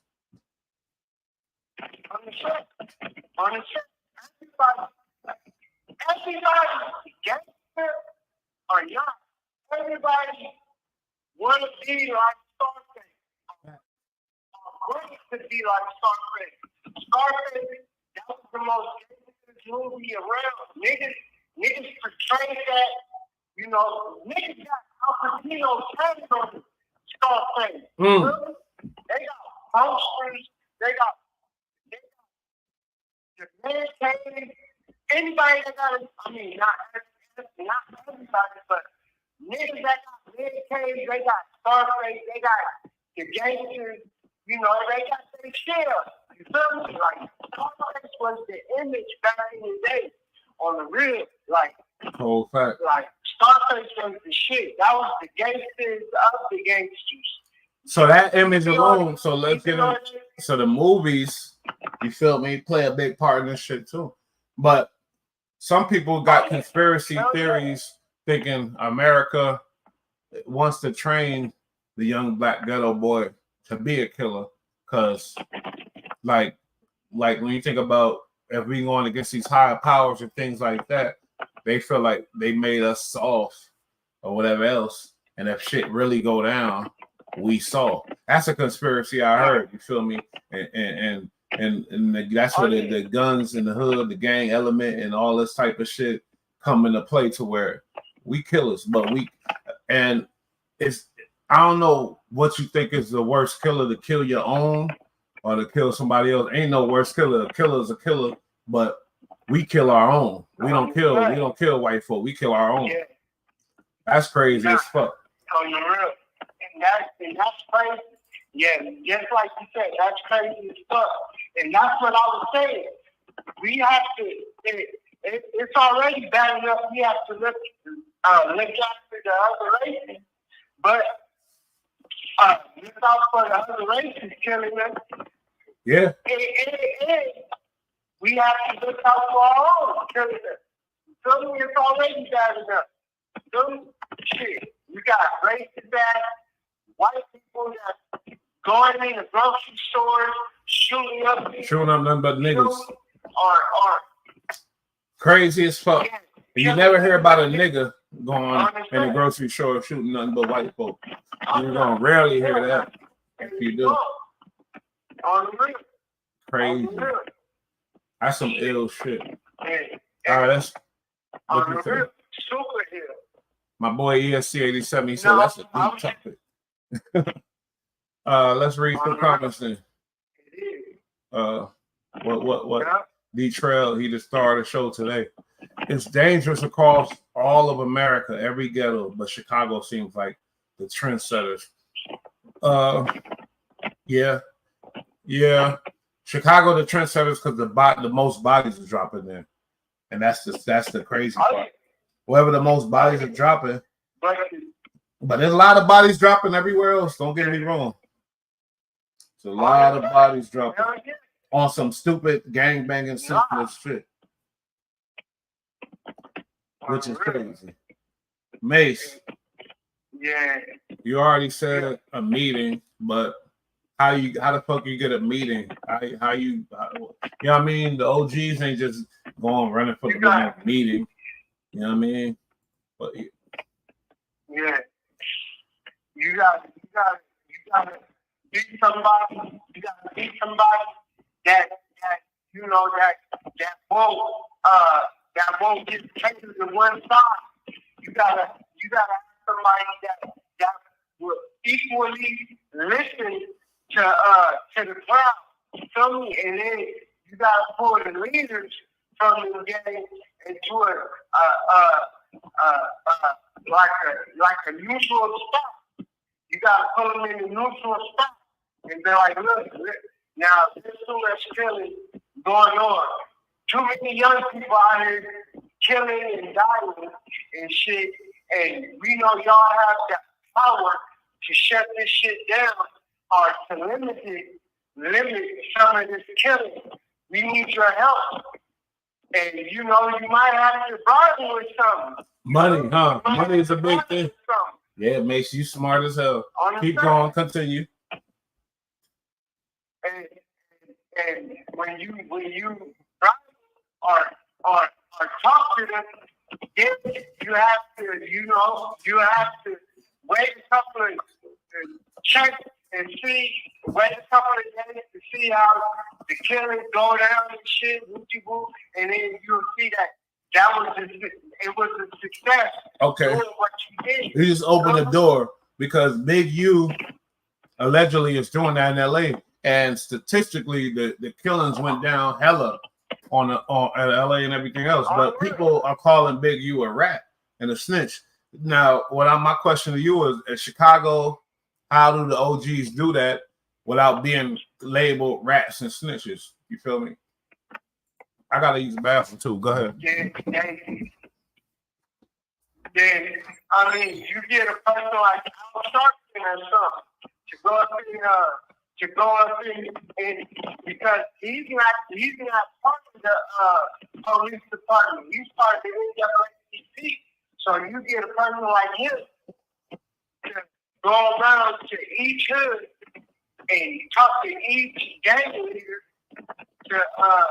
to put together a meeting to do this. You feel me? This call and your telephone number will be monitored and recorded. And motherfuckers will respect older G like him because he's been in the public eye and he's been what the fuck, the march for equality. He's the person that's been doing the march for equality and all that shit. So if you get a person like Al Sharpton to go around to every hood and these gang leaders instead of a police chief or police officer or anything like that, then that's how I see shit working out. Give a nigga like Al Sharpton to do this type of shit. So, what reason you support Al Sharpton like that? You got specific reasons, or you just?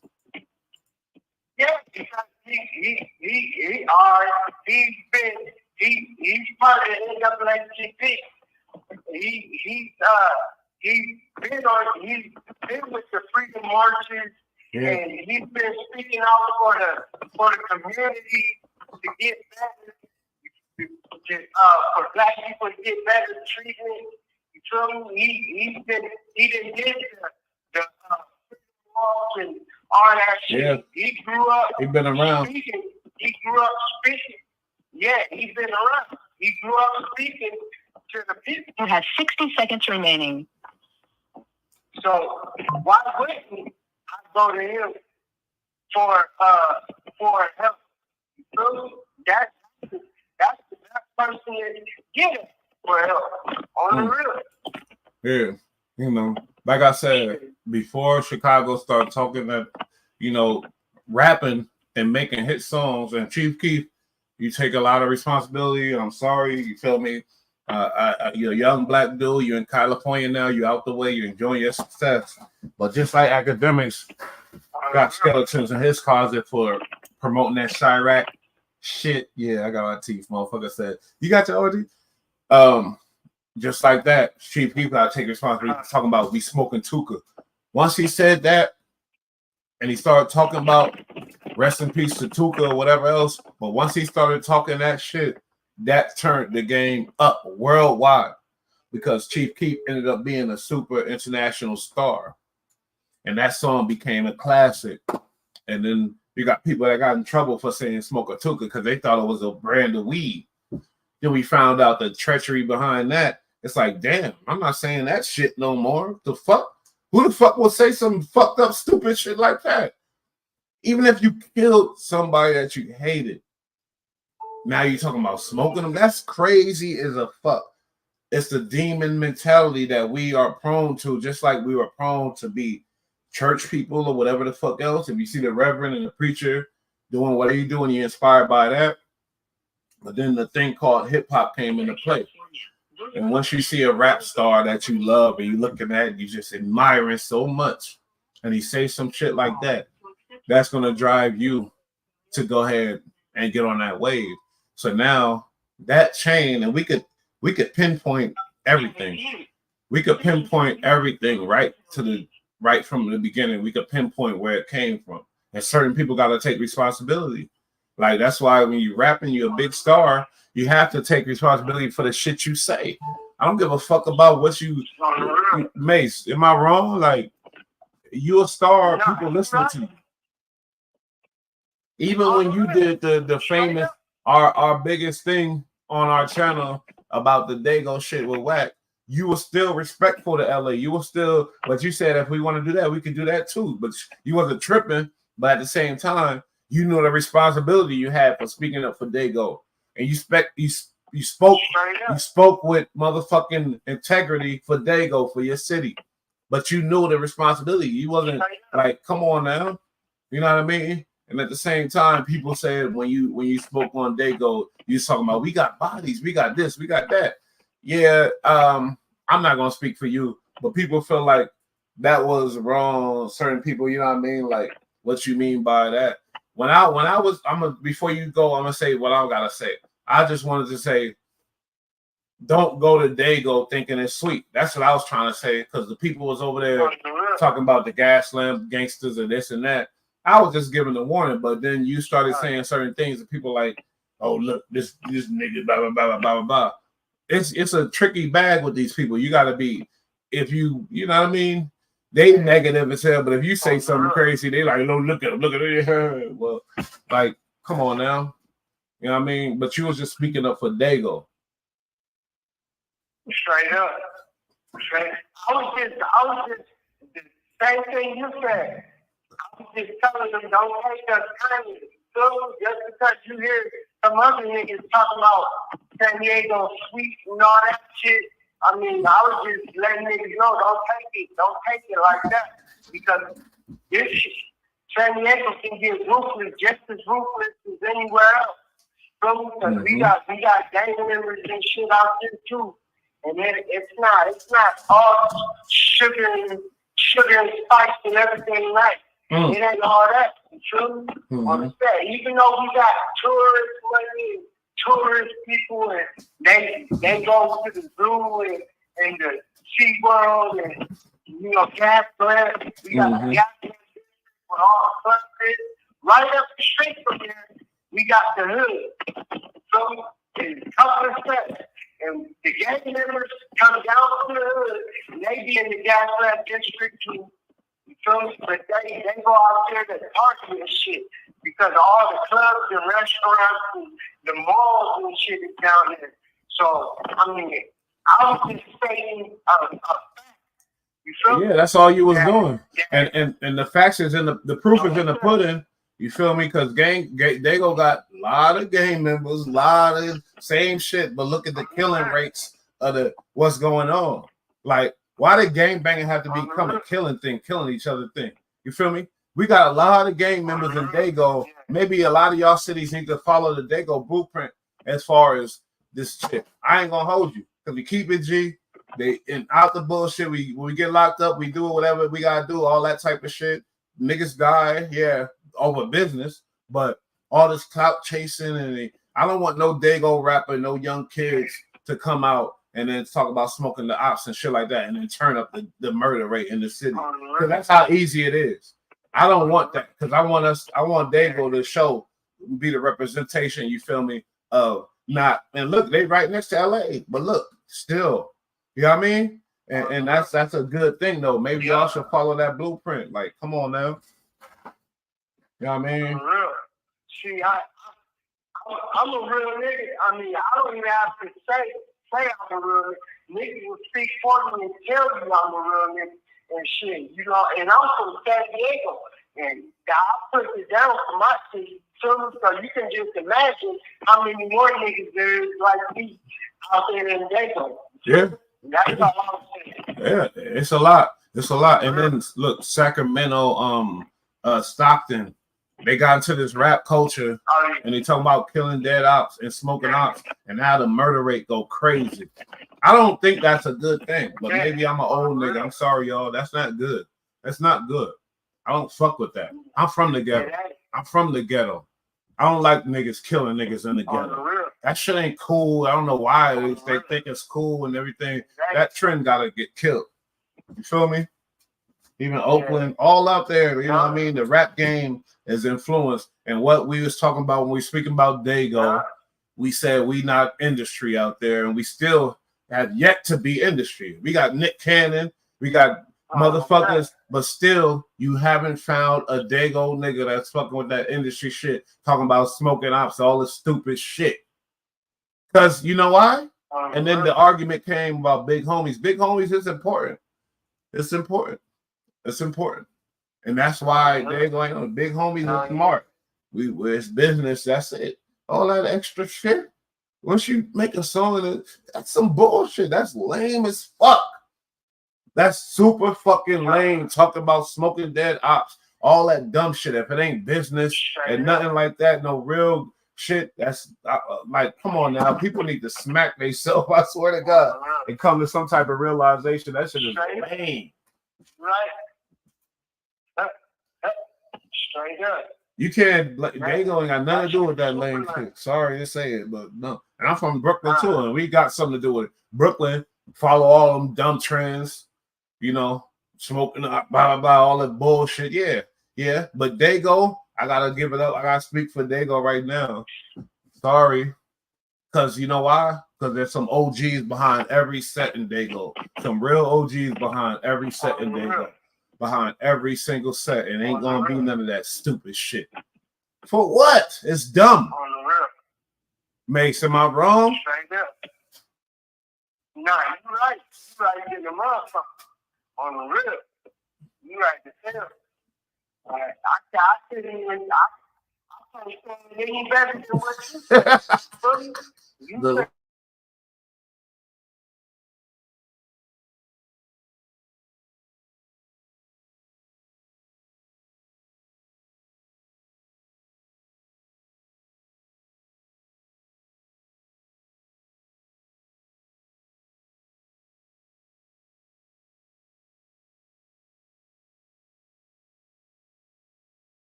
My bad, y'all. Oh my God, I was muted that whole time.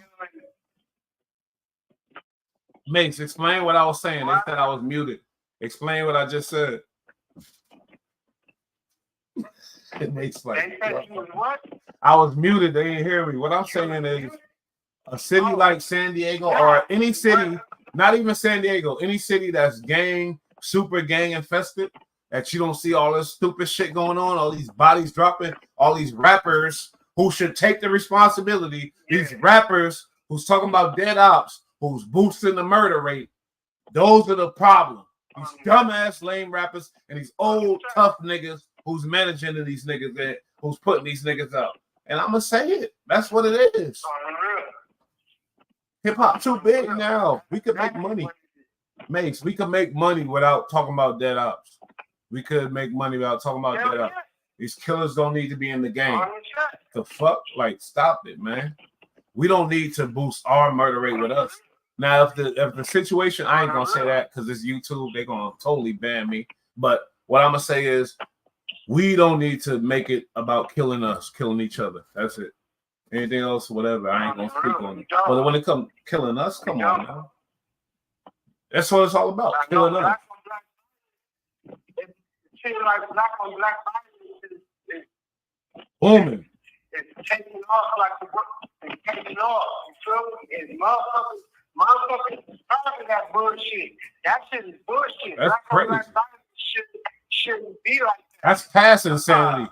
Black Panthers started on LA. On the east and the west coast. Oh yeah. Yeah.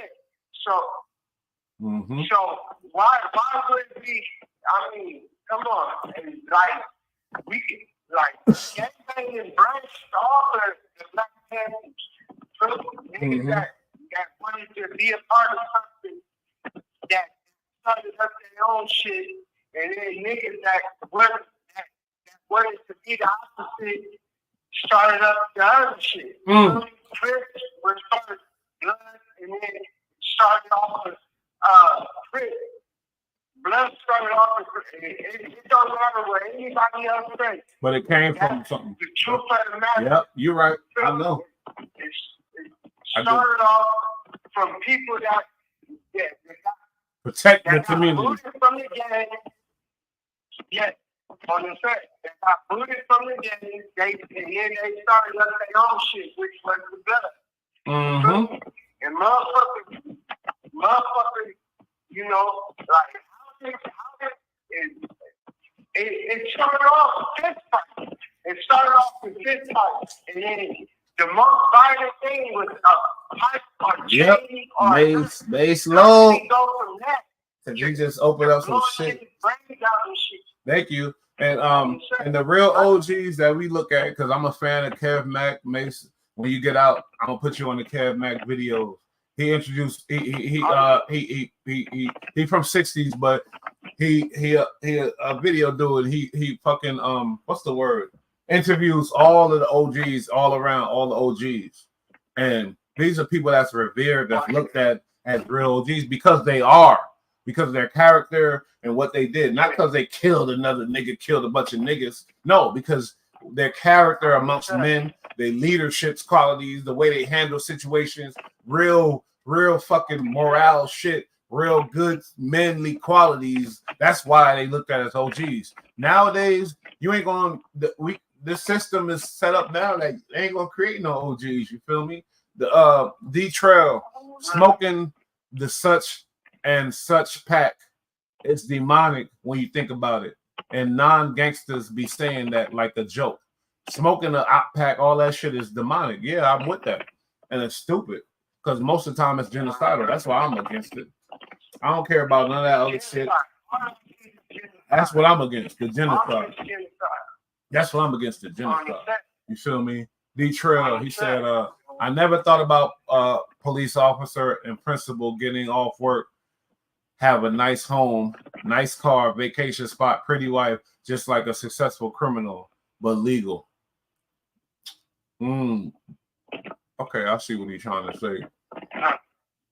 It's just we don't understand how fucked up it is because we come from slaves. Now, the slaves, yeah, that was one thing. But imagine when we were slaves, we wasn't thinking about killing each other. We wasn't murdering each other at the rate we are now. So you talk about the slaves, that's one thing. But now we in some real genocidal shit. I got a son who's 13. I got to worry about him. He already, you know, whatever. He asked me, you was a Crip when you was in New York, when you was in Cali? You know, he already got friends and everything else. He's from Bed-Stuy. It's gang infested. So, and I was like, no, I wasn't no Crip. I wasn't nothing. I didn't say, oh, I was it. I wanted to be there. None of that. I was like, I wasn't. What you talking about? You want to? I said, you want to be a gangster? All right. You want to be a loser lifestyle? You want to see that? What that? All right, go ahead. Type of shit. But he know, and he know what I'm saying. But at the same time, like this call and your telephone number will be monitored and recorded. Tell him to look at his uncle and where they got. That's what I'm saying. He asked me yesterday when you get out. He asked me yesterday when you get out, and I said a couple years, whatever else. I don't know. You know what I mean? Like, you want that, nigga? You don't want that, and I don't think he do. His actions show he don't. But you see the curiosity and shit. You feel me? Because by 13, if you really was about that, you already gone. It's over. You feel me? And he not. So it's like good. I know he not really, but at the same time, like it's the most enticing thing for a young black boy. 60 seconds remaining. And that's by design, mate. That's by design. Straight up. Them white people benefit off us killing each other. That's what y'all dummies don't understand. Of course. We make money. We look, man. We build America. You worth more money than me, free. You more expensive than me, free. Actually, I work or whatever else, so I'm not a bum there. I got a job and shit. But Mase the inmates cost a lot of money, a lot of bread, and they get it though. Yeah.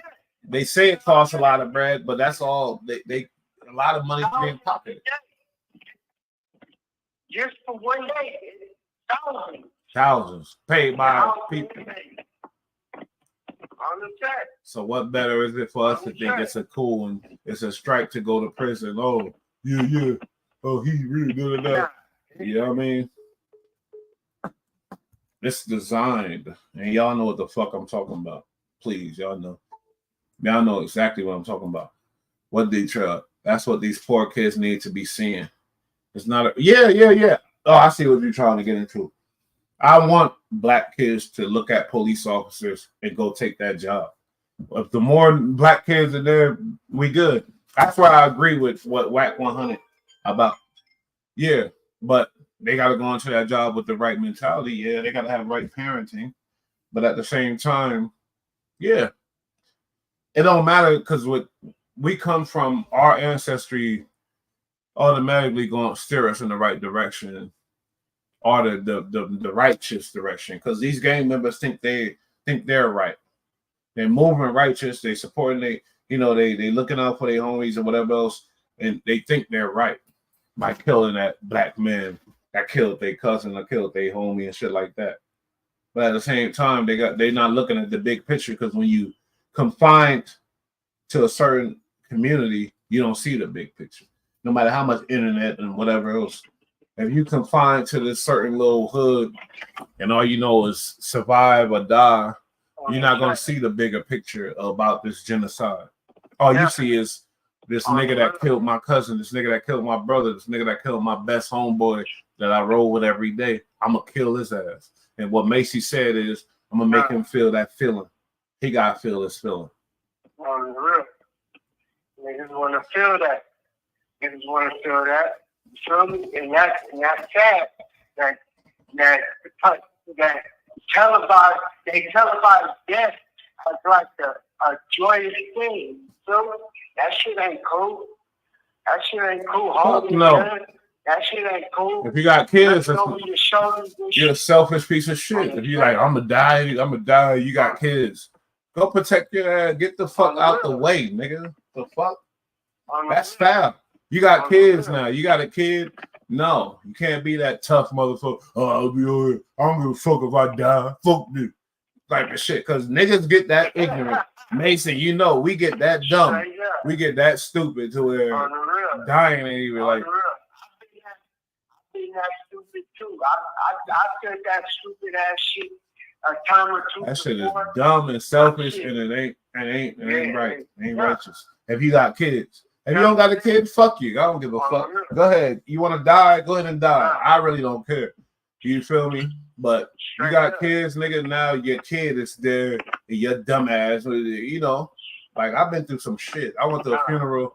This nigga killed himself with his 5-year-old son in the bed with him. You feel me? I had to go with my family, whatever. I didn't respect that shit, but at the same time, I don't want to play with that shit because. Is the mental strain and all that. A lot of people ain't strong enough to deal with it. I get it. You know what I mean? I don't want to play with that. But these tough niggas I'll be reckless. I don't give a fuck. That's the thing, what I'm saying. You feel me? That's what I'm talking about. You got kids. Sorry, homie. Just protect yourself for your kids, man. But you gonna leave them for the state to take care of? The fuck, man? Straight up. He said that's what's going to happen. And when the state gets a hold of your kids, it's going to turn them into something that you don't want to savages. Do. On the real.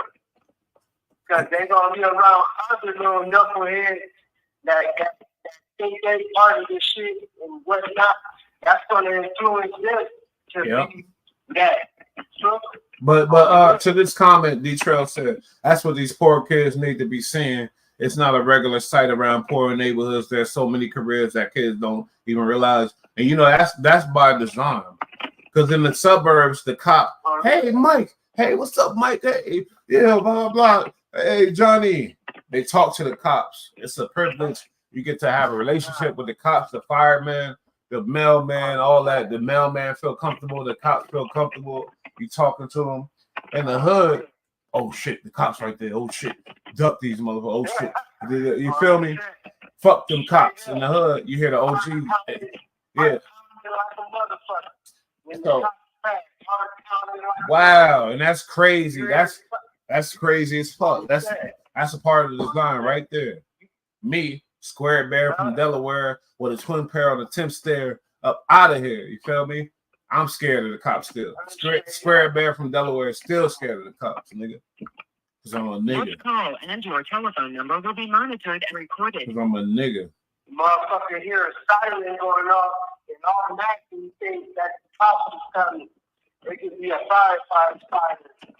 Hey, D-Trail killed them with that. He's right. They traumatized. That's a part of it. May said need a meeting, and he right. We need. I don't know how we're gonna change that. Maybe our voting shit, but now you see what that's going on with Biden, tripping ass Trump. It's like they've made it all the way to that system to where even the people we vote for is like it's a mess out here, y'all. That's why we got to start community, you know, looking out for our own, homie. And if you're in jail, not knocking you, Mase Low, because once you get out, you on your way, whatever else. You got a daughter out here, she love you and everything else. We're gonna do what we gotta do. I'm talking about niggas that's glorifying jail when they got kids and everything else, and they out here acting reckless. Like, what the fuck, bro? Have a little something for your future, nigga, and the black people future. It ain't about you, you selfish motherfucker. You feel me? Niggas be selfish as fuck. Niggas be selfish, homie. Straight up. Niggas be selfish. Super selfish. You take Oh, fatherhood from your kids or motherhood from your kids because you want to be stupid and selfish and shit. And I'm talking about myself too. I ain't just talking about a bonehead nigga out here that starting off. I'm talking about myself too because I took fatherhood from my daughter, and you know, but it hurts me. That hurts me. It makes me want to change. You feel me? I mean, I'm not just saying all this shit just for the fun of it, the hell of it. Yeah. I'm saying this shit because I want to change, and I want to try to change at least one person's mind before they go down and blow their hours down on the check. Shit. Because it's each one teach one. Yeah, but obviously we need all the help we could get. On the check. We see what in Chicago, and some people shot in the motherfucker. I'm sure it's black people. I'll put the stamp on it. It's probably, I'm guarantee it's probably 100. If it's 119 people shot, it's 100 people black shot in 2 days. On the check. Yeah, be rad, Jacksonville. I've been calling you, homie. I've been hitting you and shit on Instagram and everything. Holla at me. What B Rad say? It seems the difference with younger people these days is that disrespect is respected. Yeah, very different from when we came up. That's a big point. That's a good point. Super different. That's a Way good point. different. It's super different from the 80s and the 90s. It's super different. Even the early 2000s, some of the early 2000s. Yeah. It's super different. Something happened. And I'm a pinpoint it back to the when I'm talking about murders, I don't care about all that other shit. I'm talking about killing each other, the murders that's like killing ops. We talking about genocide. Smoking ops. That started a lot of shit. Whoever started that stupid trend, sorry, buddy, but whoever it is, you're gonna have to face the consequences. You started that shit. And look what's going on. We killing each other. So Yeah, you're right. You might be in the dirt too. Oh, cold fact. But I'm just saying, like, whoever's like, come on, man. The genocide, let's not support genocide. No. They say gangbanging is genocide too. I get it. But what I'm saying is now is to the point, like, you see what I'm saying? When a rapper get on and make 1 million views video that get 1 million views talking about smoking, you're gonna have like, come on now. Now the whole family want to kill you. Not even gang members. That's what I'm saying. They get into some next shit now. It's not gang banging no more. That's my point. It's not gang banging anymore. If you out there running your mouth about a dead family member, a dead loved one, that ain't gang banging no more. That's about life. That's human life shit. That's life. That's personal now. Motherfucker turning on a personal strain now. You turning kids into mass shooters now. On the set.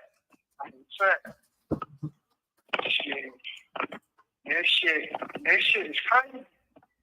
This shit is super crazy. How the world spins is crazy as fuck. On the real. Because they say if the world is rotating, going back. Like nowadays, the kids are dressing like in the 80s, in the 90s, early 90s now. This shit. Kids nowadays are turning the tables back to where the 90s, how we used to dress in the early 80s and the 90s and shit. You feel me? It's turning over. You know, you got niggas wearing the gummies with the tight with fitted jeans and all that with chucks. Yeah, but the fashion and all that shit. But niggas was never on this genocide. How come on my state can't go back to the early 80s and 90s? Yeah. We just getting dumber and dumber. That shit is getting ridiculous. Because it's the beginning of the internet era. And I realize as we get smarter, we're going to adjust to it as human beings, evolution, all that. But this clout, and that's a powerful ass word, how we play with all day in these streets, internet streets and streets. But this clout shit, I mean, it's a bad drug. This is a bad drug. And I don't see no stopping this clout shit no time soon in my lifetime. You feel me? Like, to get the clout off of whatever. Oh, look. Oh, he said I can't come here. Look at me here. You feel me? You got the boy, Block Boy from Mob Paru, got killed, smoked out because he was on the internet going crazy. I'm over here in this hood. I'm this hood. I'm over here in this hood. They said I can't come here. You feel me? And over there, Nipsey's doing whatever he want to do on a Nipsey mural, whatever type of weird shit. Then he get his ass smoked. But at the same time, maybe he was a foster kid with nothing to live for. He didn't give a fuck. And he was this or that type of shit because that's where we come from. And he got smoked. Guess who talking about him still? Everybody. So when Kendrick said the one in front of the gun lives forever, like that's Biggie Small saying you ain't nobody till somebody kill you. Now, once we get that selfish to want the clout more than taking care of your kids, because most of these niggas, all of them got kids. If you got, like I said, as simple as that. If you got kids, you're a selfish lame for doing that. I don't care all that tough shit. I don't give a fuck about me. That's weak. That's weak to me. It's stronger to take care of your kid and be here for your kid. All that shit is weak. Niggas most of them be drug induced, alcohol induced, and they don't give a fuck no more. Sorry to say it. It's true. You feel me? Like, this call and your telephone number will be monitored. My son, for that type of clout, I don't need that clout. I want my son to see me old. I want him to get more mature enough for when I go, he able to handle it, and ain't nothing big to him and won't really affect his life. He old enough, he good. I don't want the bullshit that, oh, I'm dead, and a kid coming up. My daddy died of it. Nah, I ain't with that, because that's not good for nothing. That ain't good for my nieces, my black nieces. That's not good for my nephews. That's not good for my peoples. You feel me? Get the fuck out of here. Just found your channel. Keep pushing, G. Shout out to you, Cooper's News, and make sure you follow and like and subscribe. But you know what I'm saying, though, Mace. Like, some people need to start talking on this narrative. Like, the thing that bothers me is this narrative ain't really getting pushed no more. Ain't nobody talking about this shit I'm saying like that. And that's crazy. The black genocide, I guess, is played out now. You look like a lame. You think I'm a lame if you want. Approach me if you want. If you do approach me, be ready to kill me. That's all I got to say. And I ain't going to get... See, that's tough guy shit. I'm sorry to say it, but that's who I am. I don't want to be a tough guy. I don't want to kill nobody. I don't want to do nothing. Yeah. Tough guy shit is good. You have 60 seconds remaining. Stand by what we stand on, what we talk about. That's it. That's all we doing. We can stand by what we talking about on the river. All that tough guy shit, that's out. You feel me? But motherfuckers want to play these games and get on it, want to talk jokes, motherfuckers, while we having this deep conversation. We not perfect. Conversation is serious as fuck. We not perfect. But shit, we trying to help. We trying to get something about it. We definitely is. Trying to just play with motherfuckers on the real. I mean, shit. Black people should understand what the fuck we trying to do. I hope so. On the real. I hope so, because this is important. I was affected by this Chicago shit, and I don't like that type of shit. Everybody that died, I guarantee you, I would have found something I liked. Every one of them people that died, if I met them, black people. I'm a black. People fuck with me out in the streets. You feel me? You ain't gotta know or whatever else, but people fuck with me, and I love my people. Black people are people, but we get hurt, and we not perfect. But at the same time, as an OG, you gotta switch the narrative. Give me 2 minutes. I'll be right back. I got money in my sleep. I could never be weak. I tell that hoe kiss my feet, then it's back to the street. I'm trying to. Cardi B, come on, man. Let's be real here. Nah, not just because of Cardi B. Prevent cops from visually or using smell as justification for search. We've seen a lot of states going that way. Maryland used just someone there in the ice. Yeah, we hear you.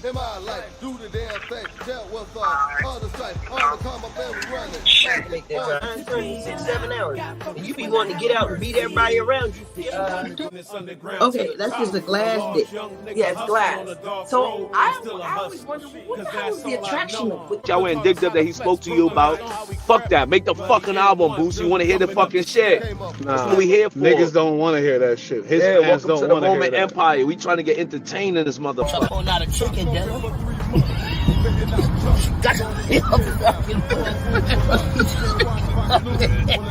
Hey, my nigga Boo just said shit when I said that bitch definitely ain't no chicken dinner, man. LBG, I'm not down in them. Here, I'm not down in them at all. But come out how you want to come out. You know what I mean? Don't be afraid to come out. The Bronx, any hood. My nigga, why you saying grubber? It's grabber. Grabber. What the fuck this nigga talking about? That nigga head off long time ago like they did that nigga Alpo. You see what I'm saying? Took it. Directly involved in the court case. I was here for that shit. That shit is ill. Yeah. Yeah, I heard they got the dog on a 3 to 5 for conspiracy. I know the money. I understand that or whatever. He got the following. So whatever crazy thing he said. Look at me now, I made myself. We did it for the love, we did it by ourselves. You know the same story on the block, rock, wop. Now we building the business underground to the top. I get money in my sleep, I could never be weak. I tell that hoe kiss my feet, then it's back to the street. I'm trying to see a meal a week, I'm a wolf, you a sheep. I fuck that hoe on the beach, I ain't even have a sheet. 2 pints, not for me, that's because 2 perks and you ain't even catch a bug. 2 hoes, yeah, they laying on the rug. I got new clothes when I'm playing in the mud. So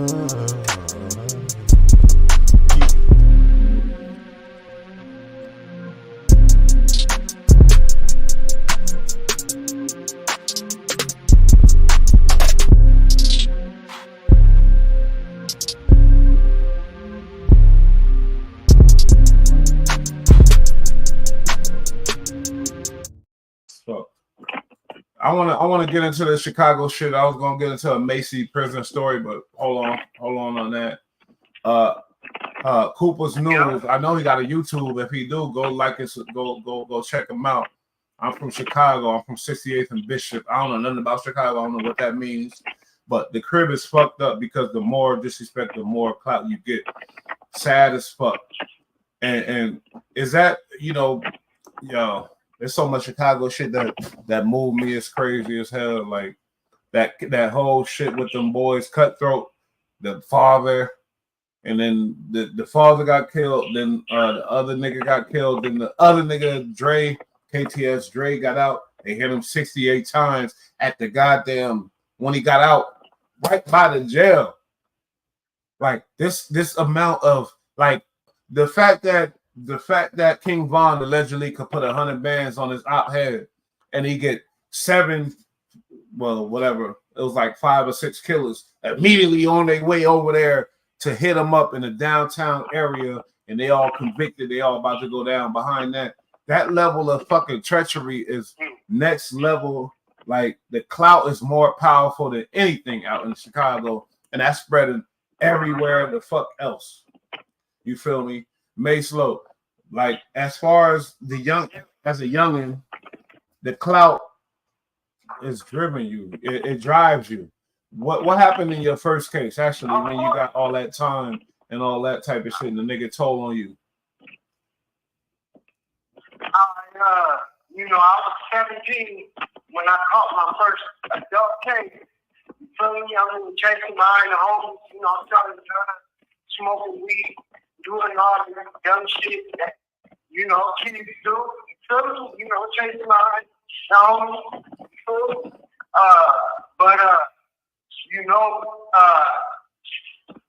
The night I got arrested, the day I got arrested, earlier that morning, I had fucked around and committed a robbery, and in the midst of that robbery, I ended up stabbing the dude a couple of times. You feel me? And I got arrested for my crime. Ended up telling them because they were blaming on them. Nah, but hold up. What happened though? You got away and you ran back. Am I wrong? I got away that night. That morning I got away. I got back to my spot. Nah, I'm sorry. I thought you ran back to help your friend who was hemmed up by the victim and things like that, and you ran back to help him. Yeah, I did. Rest in peace, Boosie. Oh, want me to tell the whole? Yeah, we want to hear the whole shit, nigga. Come on. Oh, all right. Well, it started like this. I was at my boy Jonathan's house, rest in peace. She took me with my cousin Bucci, rest in peace too. We were smoking, talking, having fun and shit, selling drugs and shit. Mm-hmm. And I went back to my house because I was home. And so I went back. My house was right up the street. It was walking distance. So I went to my house, got to the house. My mom had cooked something. I ate. My mom told me to stay in the. He was like 16, 15. Don't go back out that night. Mm-hmm. Yeah, I was 17 at the time. Oh, my bad. My family was about 15. My family was about 15. But my mom told me to stay inside and don't go back out. And I was like, all right, whatever. Wow. And she went upstairs to go to bed so she can wake up early in the morning and go to work. So when she went upstairs to go to bed, I snuck out. I went out the front door and I called Bucci's bike to go back to Jonathan's house. Mm-hmm. And when I got back to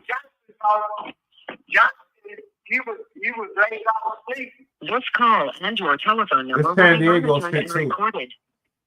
There was with the charcoal with it, and I was hearing like I heard my old boy's voice. So I was like, "What the fuck is going on?" So I went over there and I checked, and my homeboy had this white dude and his prostitute trying to rob him. So I was like, "This is my homeboy. I'm going to help him out." So I pulled out. Always kept a knife with me. So I pulled What you out mean? a knife. Sorry, they gonna be mad at me. But your homeboy, he from your set, or? Oh, he was. Okay, my bad. Just to clear it up for the people. All right. Yeah, he was. That's what you mean by homeboy. I'm sorry. Banging somewhere else. But that's towards the end of the story. But I went over there and I was like, "What the fuck?" So I pulled out my knife. I always kept the knife on me because to cut up switchers and to break up dope and shit. You feel me? So I pulled out my knife. And Bucci, he had his hand and like not just in the church, like he had a gun. So he was telling old boy to give up the money. The old boy was like, "I ain't got the money." Oh wow. I got money in the ATM. I got money in the ATM. So I was like, "All right." So we told the prostitute, "Get up out of here." No.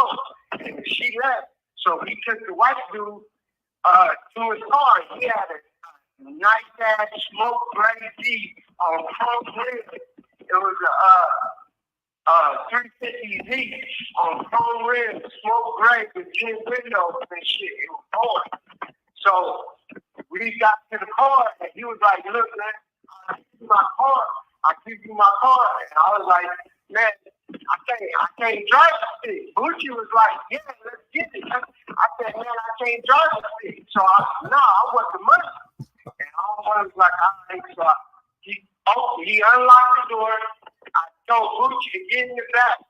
Bucci hopped in the back. I got in the passenger seat and the driver got in. So we rolled up the street, like it was just a couple of blocks up the street. So we rolled up the street, he parked, and then when he parked, I was like, "All right, get up."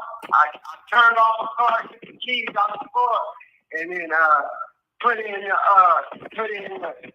ashtray compartment thing. So when we all got out, we was walking, and then old boy stopped and was like, "Man, I'm not doing it." I was like, "What? You ain't doing what?" He said, "This call and your telephone number will be monitored." Stop moving so much, Mace. He was like, "Huh?" Sound like you moving when you talking. He was like, He was like, "I ain't doing it."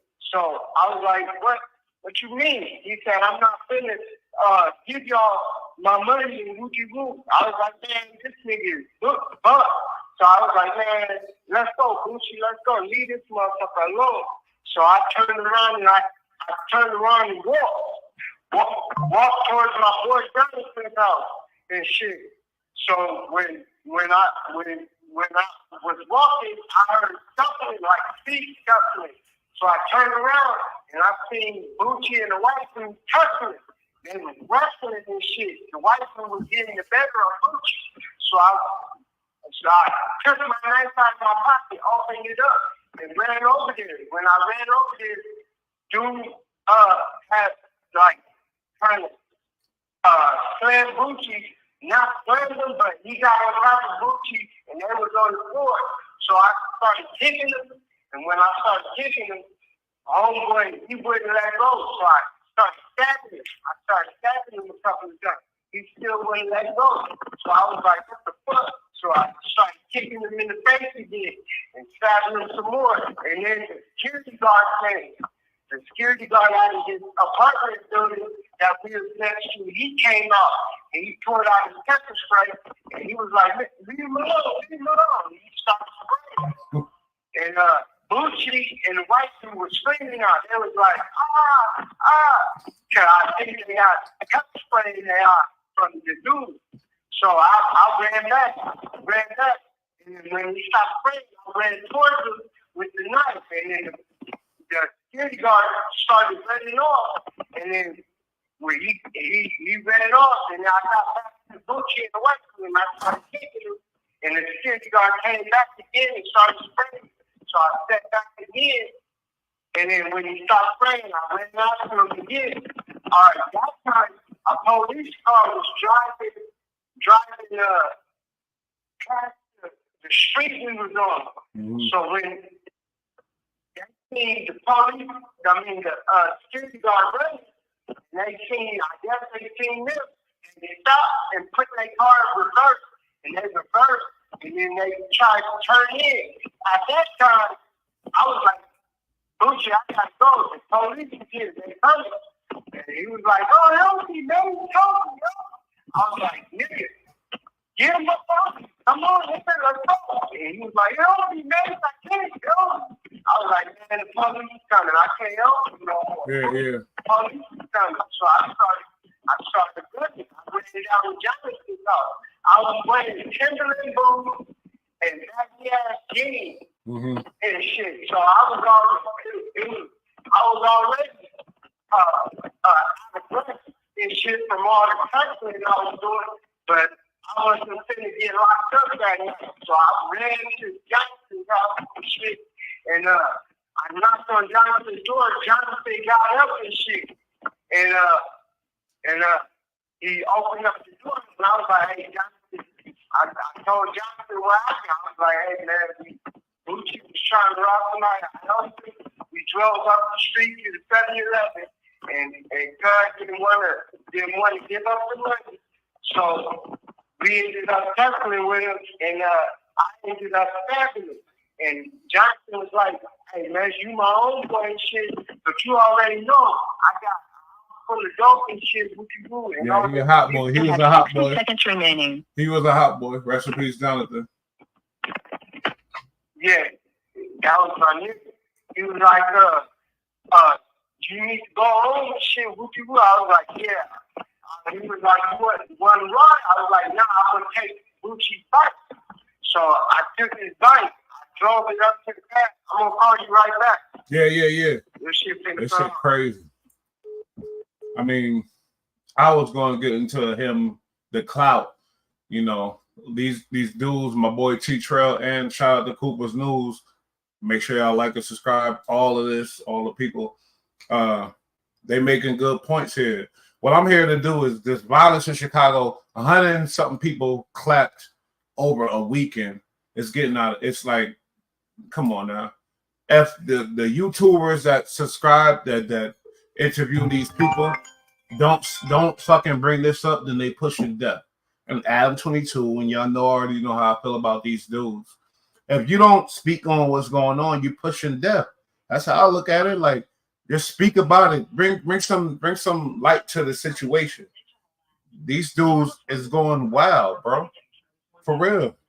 He said, when you locked up, you realize it. Yeah. I mean, some of them do, but when you get out, the clout overpowers that too. That word is crazy, bro. It's crazy. You know what's crazy about it? When the females get involved. The females. Let me hear the rest of Mace's story, and then we're going to really dissect this. I ain't going nowhere, y'all. We going crazy tonight. Oh, God. Mace, go ahead. Finish what happened. So I was like, nah, I'm going to take Gucci's bike. So I got Gucci's bike, and I ran it up to my house and shit. And I took off all the clothes because I had some blood on my clothes and stuff. I took all the blood clothes off and put it in the living room in the corner. And I laid on the couch. It was about 3 something when I came home and shit. And my mom, she got up around like 4 or 5 and came downstairs, and I was in the house. So, and the reason why I tell y'all that is because in the story, I'm going to let y'all know why I'm saying it. But my mom seen me, she was like, all right, I'm going, baby, wookie woo. I was like, all right, mom. She left, and I went to sleep. I ended up going to sleep. No, I was up. I was up the whole night. I mean, the whole morning, nervous as fuck, because I was like, damn. I seen you. Didn't I see you that night? Did you go tell them? Yes, you seen me in the morning. Okay. You seen me in the morning. When you got up, I was up, and I was like, damn, I hope this nigga don't tell on me, wookie whoop. So it was about, what, 7, 8 in the morning when I seen you. I seen you and Rock. You and Rock. My boy Rock. You want to go? Yeah. Y'all was like, you want to go smoke? I was like, hell yeah, I need to. And then when we went upstairs to Rock's house, this call and your telephone number will be monitored and recorded.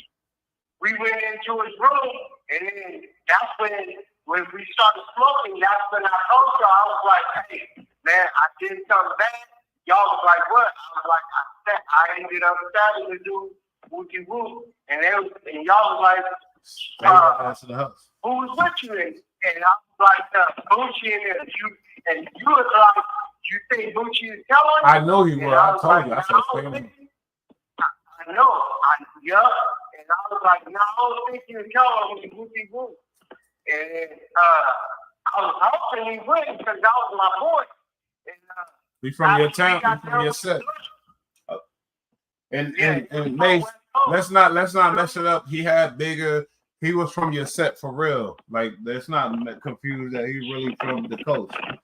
And there's pictures from every set. So yeah, but yeah, he was from the set, but he ain't no more.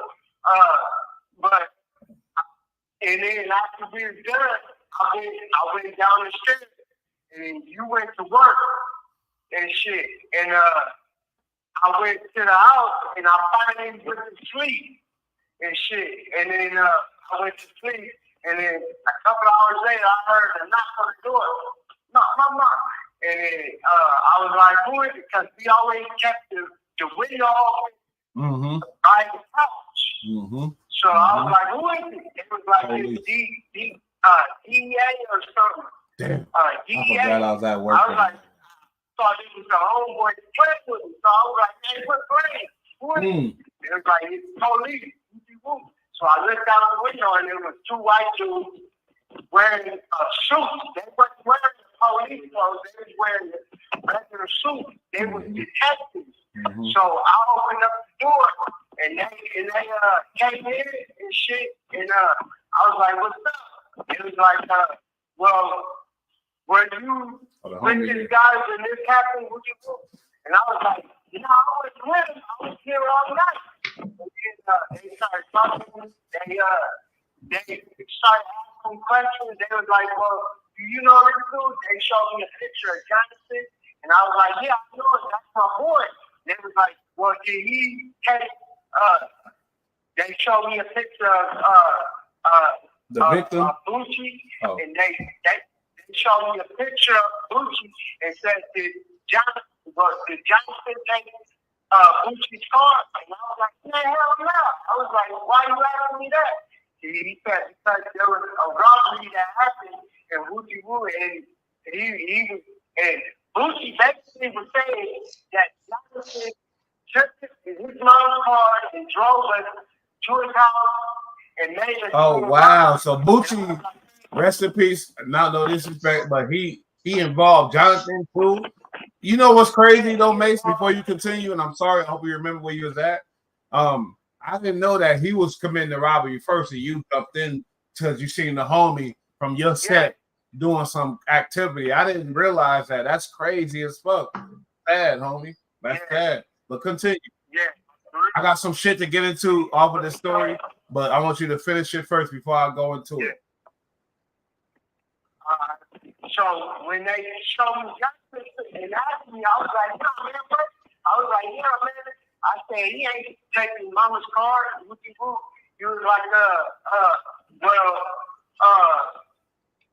was he involved in it? I was like, no. I said I was with Jonathan in his house, and then after I was done with Jonathan, I came up here. Jonathan had nothing to do with this, right? And this is later. You already been convicted. You did the time for it. You can speak the truth. Jonathan had nothing to do with this. Wow. Nothing. He had nothing to do with nothing. That's when Mom came in. And I was like, put on the couch all night. And then when Mom came in, they said, excuse me, ma'am, did you go to work? What time did you go to work? She said like 4 or 5. And then they was like, well, was your son here? And they was like, she was like, yeah, he was laying on the couch when I left.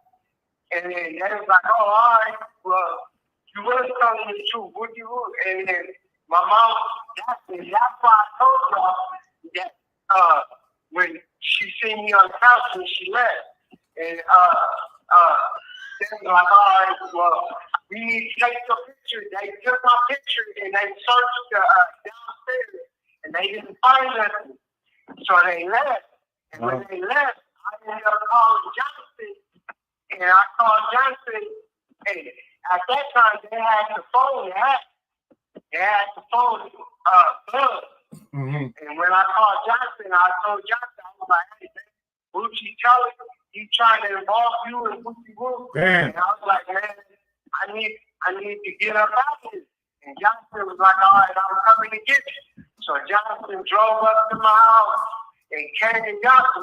Oh, and then we went back to Johnson's house. I was still at work. And when we got to Johnson, I'm sorry. you was at work. When we got to Johnson's house, Johnson was like, you want to smoke a blunt? I was like, hell yeah. And then he was like, all right, we need to walk up to 7-Eleven. I ain't got no swishers. So we walked up to 7-Eleven. Me not knowing, I swear to God. You shouldn't have been This doing call and your telephone number shouldn't will have be went nowhere. monitored and recorded. Me not knowing the police was following me everywhere I went. Everywhere I went, the police was watching. But you didn't mention when you told me that night, what I tell you, stay your ass in the crib. Didn't I tell you that? Yeah, on the set. Okay, yeah, but go ahead, continue. On the set. But and then we went up to 7-Eleven, bought a switcher, and we went back to Jonathan's house. And Jonathan, in the midst of Jonathan doing all that, he broke down the switcher and broke down some weed and rolled it up. And before we can light it, we heard at the door, boom, boom, boom, boom, boom, boom. I would have hit that motherfucker like, hold up. He had a camera system in his house, so he could see who was at the door. And he was like, Gucci people is at the door. And, okay, it wasn't the police. No, it wasn't. Gucci mom's car was still They parked. ratted you out. Oh, that's crazy. Yeah, they did. So, when Johnson opened up the door, he was like, what's up? And then that's when Gucci Pop came out. Y'all saw my girl called Gucci Woo, and y'all got Gucci and all this. Gucci Woo was like, man, that bitch ass nigga got to tell you that Gucci Woo. And then he was like, no, that's not what he telling. I said, man, your son was the one trying to rob me, and I just came to try to help him. That nigga's fucking fat snitch. I mean, that's you gotta watch it. Like, yeah, I know. Yeah, once we start making money, we gotta train ourselves. But go ahead. Yeah, I was like, he's lying. Gucci Woo. I was like, he was trying to rob the dude, and when I heard him, I was just trying to help him because he was my homeboy. And then Gucci's mom, she was like, well, y'all bad influences on my son, Gucci. I was like, man, shut the hell up, Gucci Woo. And me and Gucci was from the coast before you. Came outside. Allegedly. We came out, we stepped outside, and we surrounded Gucci's dad. We were sitting off on him. And when we started surrounding him, right on cue, the police, the same two detectives that came to the house, showed up and with their guns drawn and told us to put our hands up and shit. So I was like, oh, y'all set us up and shit. And the police put us both in cuffs. And I was like, man, I was like, what y'all got him in town for? Being in Johnson, they was like, he under suspicion of taking her car. I was like, man, he ain't do nothing, man. I was like, man, it was all me. He ain't do nothing. I know you did. I know you did. I got him out the cuffs and all that, and I ended up taking the blame. I know you did that. But yeah, that's how the story went. I ended up going to jail. Privileges violation. They cut him off. Call back if they do cut you off. Hey, they cut him off. My thing is, ESC. My whole reason for bringing this up is the clout. This dude Bucci, rest in peace. You feel me? He was a gang member. His older homies, his family, is part of the people that started the coast. Like real, he got people. You know what I mean? And that was Macy, little homie. Macy became a gang member after him, and guess what happened though? You heard the story. His parents, Macy, you a bad influence. Right. You Macy ran back to save him. That's crazy as fuck. And did Macy say that somebody fired on Boost? Yep. Did Macy say somebody fired on Boosie Pops? Boosie was robbing his pops. Did they fire on his pops? His pops ran from me. His pops is a sucker. I don't know about what happened there or whatever else. His pops. That's hilarious if they fired on his pops, bro. Y'all niggas ruthless if y'all fired on pops. No, I'm just saying. No, that was after the whole snitching and all the. Oh, okay, okay. Like, we ain't with that. No, not at all. Okay, okay. But I'm glad that you said that. No, we ain't with none of that. We respect the family. The black father is the ultimate. We respect that ultimately. We will never respect Boosie Pop until he started showing signs of the. Come on now. You know what? I was following Trench's news shit, and a lot of people get. They keep cutting them off now. This shit hitting too hard. This shit hitting hard. A lot of people be doing shit, man, and these parents be quick to point the finger at everybody but their child, man. What that's about? What is that about? This gang banging shit. You feel me? Hold up. Like the SD police, they on that shit. San Diego, California, I'm talking about. I told you the story about when there was 4 dudes in the car, we moving, they pulled us over, they locked our asses up. And that's not, I don't like that to be the solution. Because the solution is the OGs in getting with the police. That's the solution. But I'm trying to find a solution about this whole. You heard about Chicago, and they want me to speak on it because they left a comment. Like, what you think about that? 100. I'm talking to EST, Mace. 100 and something people shot over 2 days, homie. Hey, this is the regular numbers that's being reported every holiday, whether it's Memorial, 4th of July. It's always because they know it's a bunch of crowds gonna be outside. Anytime it's a bunch of crowds and black people equals shootings. Sad, bro. Sad. We don't even barbecue no more. There used to be people at the park playing basketball. Saying that, but no, fuck that. No way. Shootings, 5 or 6, 10, 20. I'm talking about 100 motherfuckers got shot over 2 days in Chicago. And like that. It is, man. It is because Chicago is a big metropolitan city, so we're playing a number game, and then it's sanctioned to a certain area and neighborhood. It ain't all over the city. So the numbers sometimes can be miscued because we're looking at how many people, but you got to understand it's a huge metropolitan city and it's different and it's certain size of the but man, 100 people is still 100 people being shot, though. It's just like. But wait, you disagree with Chicago starting this trend of this dead ops and all this crazy shit going on? Nah, I just I commented not too while ago. I feel like the West Coast op is enemigos. They've been saying enemigos for the longest. You know what I'm saying? That's an op. They might not say op, but everybody has an op. We say down here, them niggas down the street, them niggas cross town. Same thing as an op. Them whatever cross town or wherever you don't fuck with. They started it though. Chicago started it where everybody want to say op. They've definitely started that, bro. That was not around. You say a word, the word is very powerful with black people. Let's address some comments This nigga from Chicago, he said he's from Chicago on 65th or something. Like this is just comments. Hold on, y'all. My bad. What's going on? He said on bro that uphill is slippery. Yeah. What was y'all talking about? Hold up. Like everybody. What'd you say, Mace? Well, like EST was saying. No, I was saying like EST was saying. Everybody got their own things. Like they got like the Chirac niggas. They got their and down in California we call our house cross towns or right. Enemigos, cross towns and enemigos. You feel me? Like everybody got their own things. I don't know. That's the first time I heard cross town. I'm trying to say, but what I'm saying is this ain't normal when you get over 100 people shot in 2 days. That's what I'm saying. It ain't. 100 people. That's a mass shooting. 100 people. No, it wasn't all at one time. But I'm talking about. It wasn't all at one time because they would. You feel me? Like the weekend though. It was the weekend. It's even worse. Yeah, it's the weekend. Because that is worse.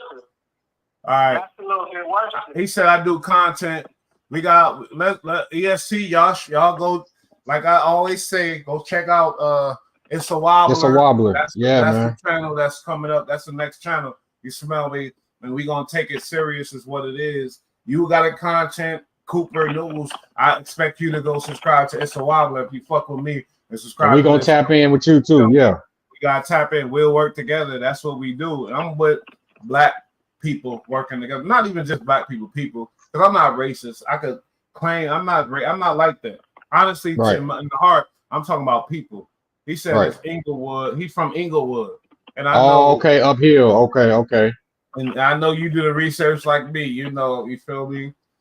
Oh, damn, KTS or whatever. I don't think he claimed KTS. He was trying to correct me when I was speaking on that crazy story that blew KTS Dre and KTS Vaughn, you feel me? And his father, all of them getting killed. But they were real like savages. They represented the gang. But you know who they was? The crazy part is that the people who they were into. Go. I'm gonna say to you. What'd you say? Like 10 plus years ago, KTS, Vaughn, and Dre went viral because they caught some ops in the McDonald's and beat their ass. Yeah. But called Cairo. But lo and behold, but you see, you already know Cairo done got big and his status done got up and his gang good now. So now that they don't fell off and No Limit is up, when they get out of jail, they got some answering to do for what they did, bro. So that's just the politics of war. That's the politics of war. About the internet shit, man. It's crazy. Yeah. Like Mace.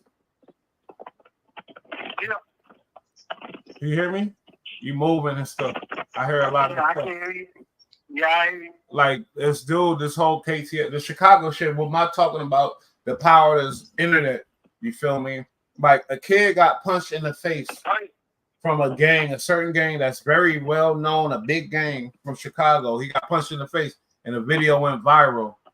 Now the nigga that did it, once they got word, like that's how overkill crazy it is as a gang member. When you about to get released, don't tell nobody your release date. Don't tell nobody nothing, because this nigga was getting released. He told the wrong people, and the people told the people, and them boys was waiting out there. And add context. They caught him outside the jailhouse, bro. The prison at the bus station right outside, man. It's just like, God, they was not playing, bro. That was over. The jailhouse. They shot him over 120 times. Oh, over. Yeah. They shot over 120 bullets. 60 something bullets hit his body. Like it's crazy now, mate. It's crazy now out here in these streets. What did he say? He said Cook County Jail cops let you out the door and let you out the front door and don't watch you leave. Like it's a setup then, right? It's a setup, right? That sounds like a setup. That's what I'm saying about San Diego. I'm talking about any cities that's gang infested and still control the community. I gotta commend the cops too now. Sorry, because I went to jail on parole on some bullshit, some fluky shit. But I had 4 dudes in the car looking like gang members. This violence is so crazy that I'm with that now. That I'm 100 something people getting killed. Yeah, Cops, do your fucking job. I'm sorry. It's ugly. Dago is in control. These niggas out there that's toting guns, that's killing niggas, they really real killers over a whole nother level beyond y'all all them other niggas, because them police out there ain't playing, they not fucking around, and there's still niggas out there doing the do. So what I'm saying is like it's a thing between Macy said the OG's meeting. I see that's true too, but I see the cops too. Like, hold on, Mace. What you think, EST? Because I see it got to be a meeting and the cops. It can't just be. You said the OGs. I mean, the OGs. I don't think they. It's sad, but they don't have no influence no more. I feel like the youngins will smoke these OGs off the simple fact that you're trying to give me structure and discipline. The same thing my mom and my parents or whoever try to give me, and I'm gonna rebel against any structure and discipline. I'm gonna smoke you. I'm gonna kill you because we lawless over here. This ain't no structure. Now, further you move to West, I respect their protocol because they're not gonna allow a young man to run. You ain't bigger than the set, and I love that protocol because we can use that deeper than the game politics. That can be applied to the average person. You know what I'm saying? Wow. You got to go help Miss Betty build her house. You ain't bigger than the program. No, damn. So that's what we need. Yeah, but East Coast, no OGs. They're going to die. They said basically, like the OGs telling the kids something ain't really effective because that same thing as your parents telling the kids something or telling. May said a meeting. He didn't really say necessarily the OGs, but he said a representative like Al Sharpton or something. Yeah. Me. See, but WIG said the people who feed the people lead the people is true. We have to have some forms of something to feed these kids because we can't talk to them no more, bro. Pull your pants up. Go to school. They be like, man, if you don't get the fuck out of here, they're not listening to that. But I get what Macy talking about. We need to have a different kind of meeting. And we need to, no, Macy, right. We need the OGs who's going to, like you said, Bush, who's going to put in some work against these young niggas to implement the structure that Macy talking about implementing. We can't be scared of our youth. This is children of the corn all over again. We got to look at examples, like I said about San Diego, gang infested Southeast. But the police, like when it comes to the genocide, I don't care what it is. I'm with it. If it's fighting us killing each other, because it's out of hand now. And I'm Chicago. I ain't from Chicago. But guess what? That shit hurt my heart when I hear that shit. 100 motherfucking black people getting shot and all that type of shit. I'm not with that type of shit, homie. You feel me? Mace, you think the police and then they go is effective? And if you do, then why? Or if you don't, I don't.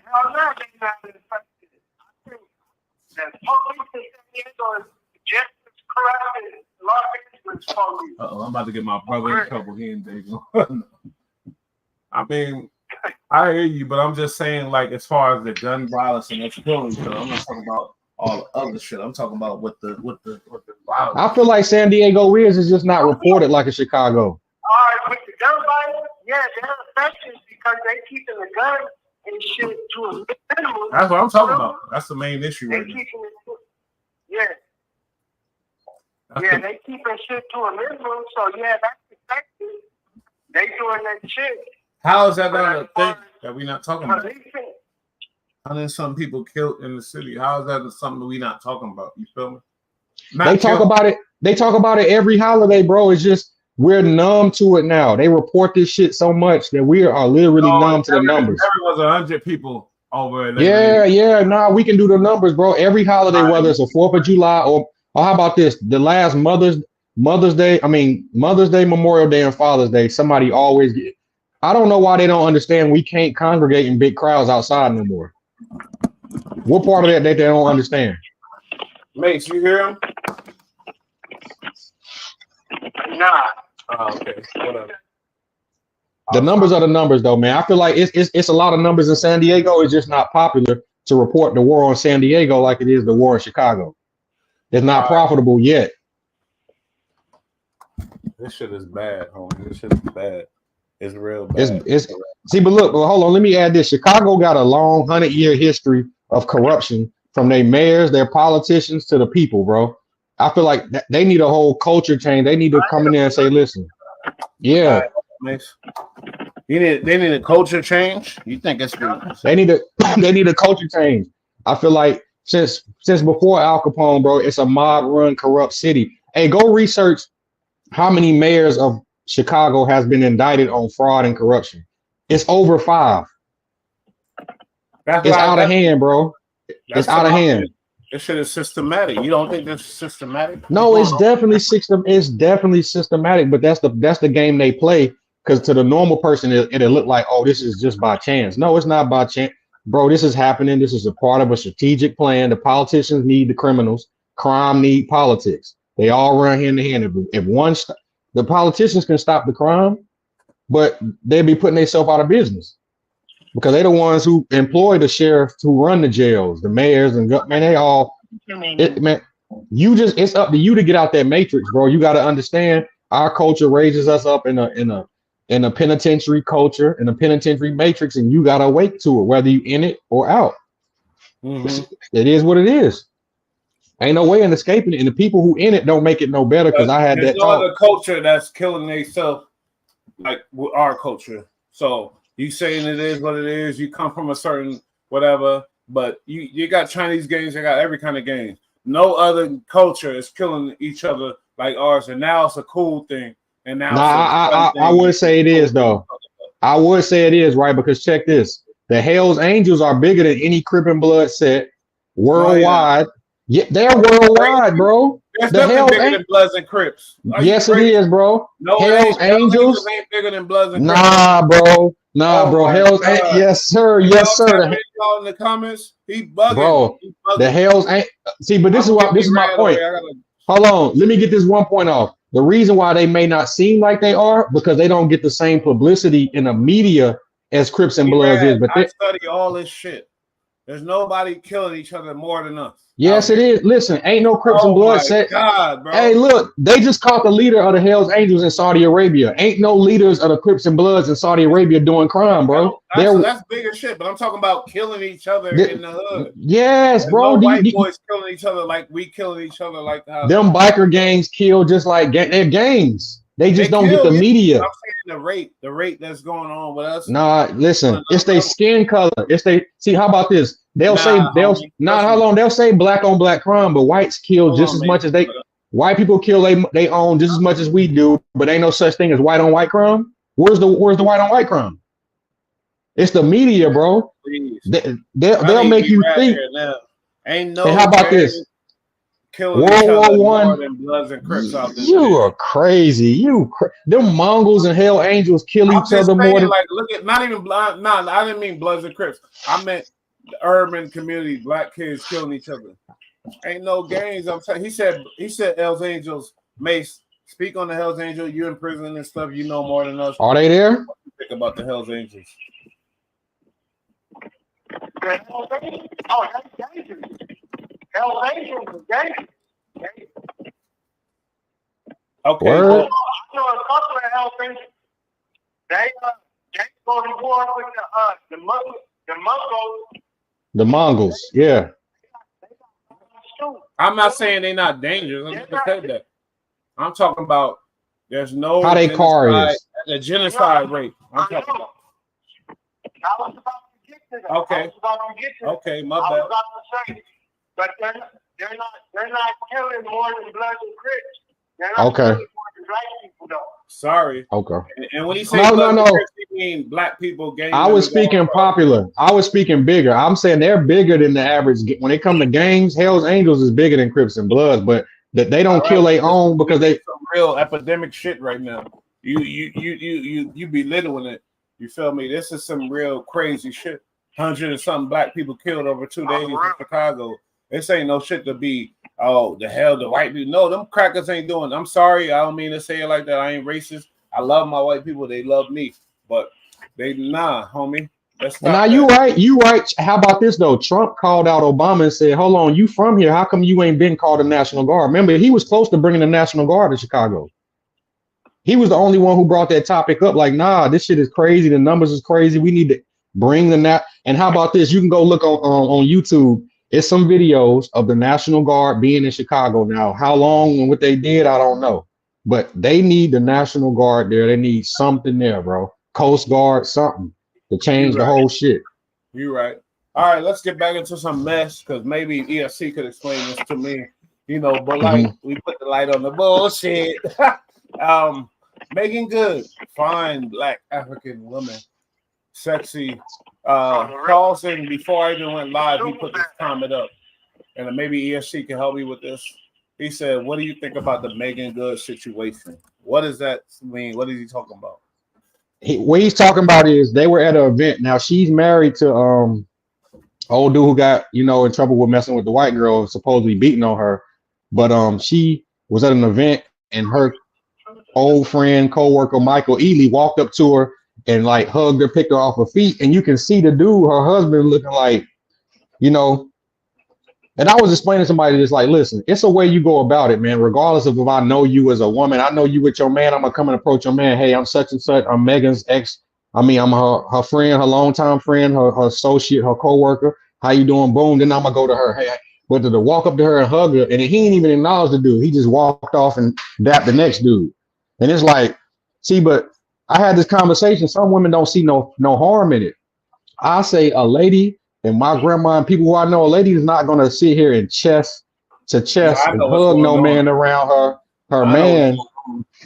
Some women just don't see no harm.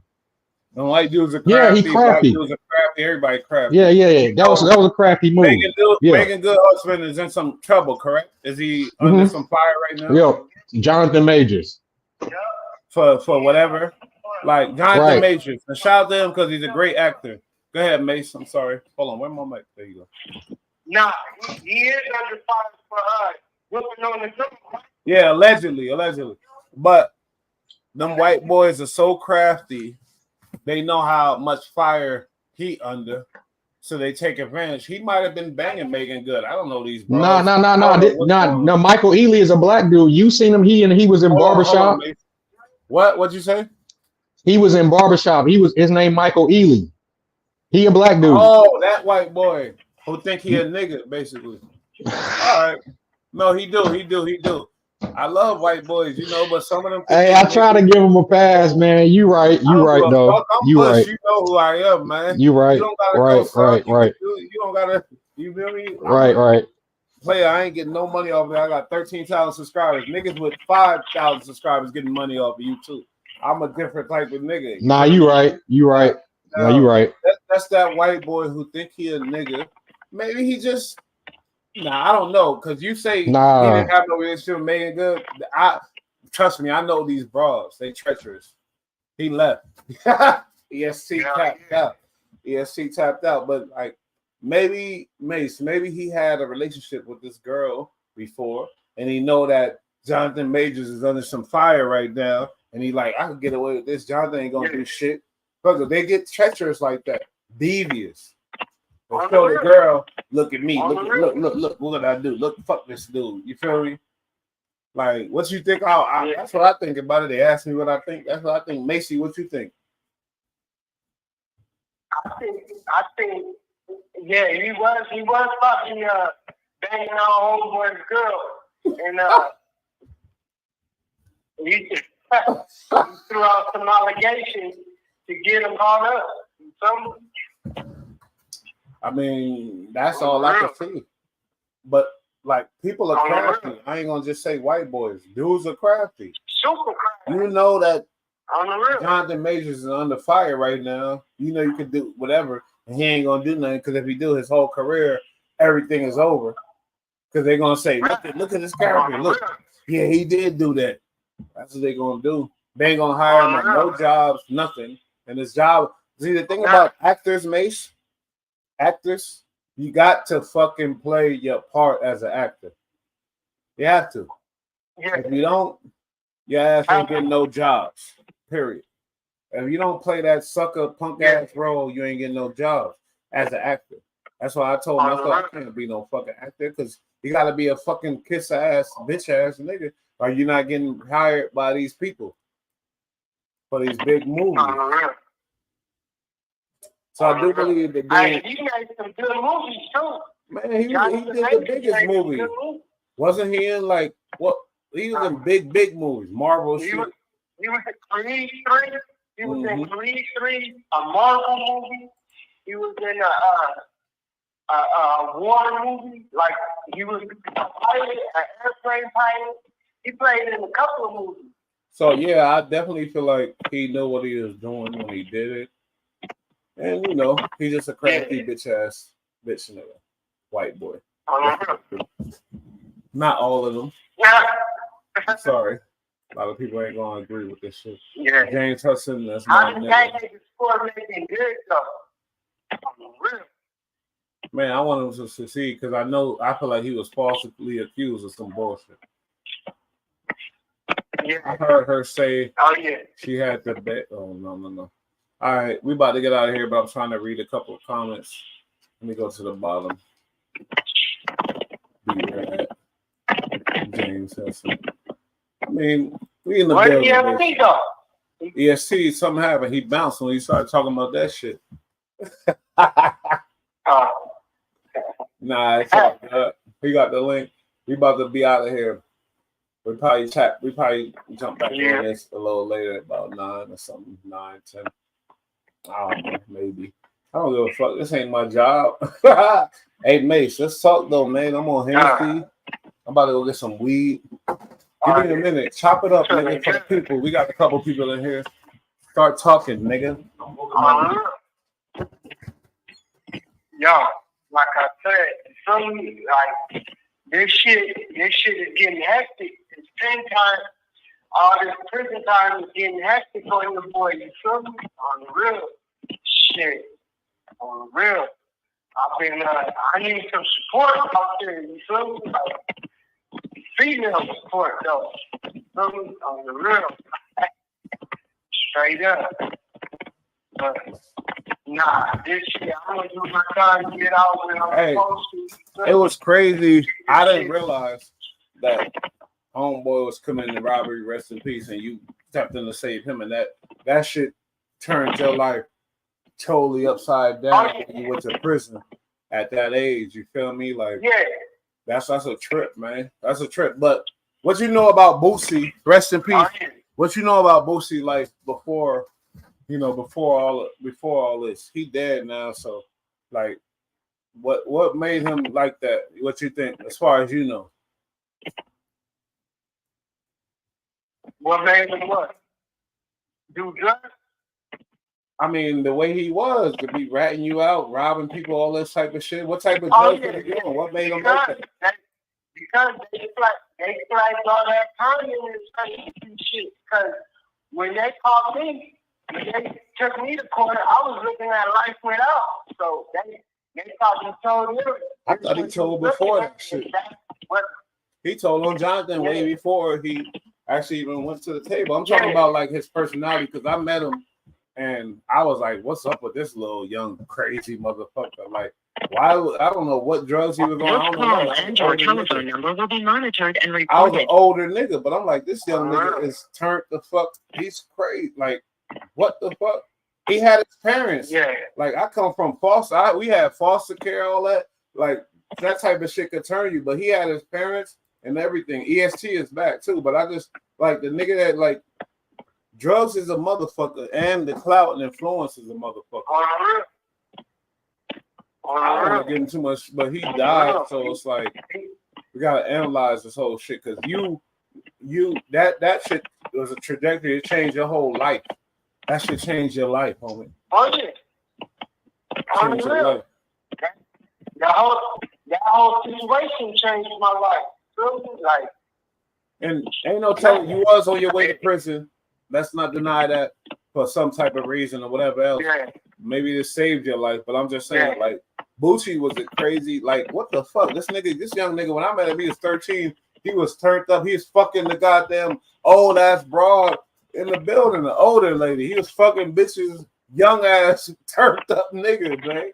I ain't gonna lie. If he ain't snitch, I'll be like, Bucci was a young one. Because I'm ignorant too, though. But maybe. Straight up. Yeah. That nigga, that used to be my nigga. So that was my nigga. Give me a memory about Bucci. He snitched on you. He fucked your life up, but he dead now. Like, let me just hear something about him. I don't know. Like I just feel like let's feel me. I gotta. Yeah. I mean, you know, he was Three-way call. he was getting bullied by his brother and stuff. So His brother was a you bitch. know, oh Is a bitch. yeah, on that. Yeah. He On might the not be real. alive. So, you know. Sorry to say it. Nah, he might not. That nigga, you know, he got pedophile charges on him, right? Oh my god. Well, fuck it, ain't no more rest in peace with that to me. That nigga's a Yeah, not Bucci, his brother, his bigger brother. Oh, okay. EST. I mean, I had to come back with a real splash, a real live. I'm doing hours. I don't give a fuck. Like it's a lot going on. When they say it's a lot going on, because a lot of people tell me it's a lot going on. You see in these YouTube streets. What do you think they mean by that? Besides Brick Baby, because we covered that bullshit already. Mase a Crip, so he can speak on that shit.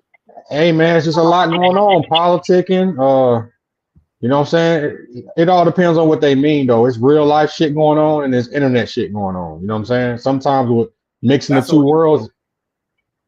That's our business, though. This internet shit. Yeah. It's going to be our business.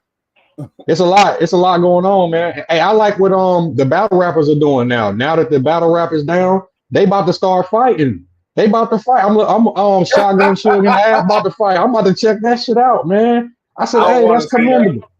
You heard him, Mace? He said the battle rappers gonna start fighting. We not going off call back. It's already set up. They did the press conference last night.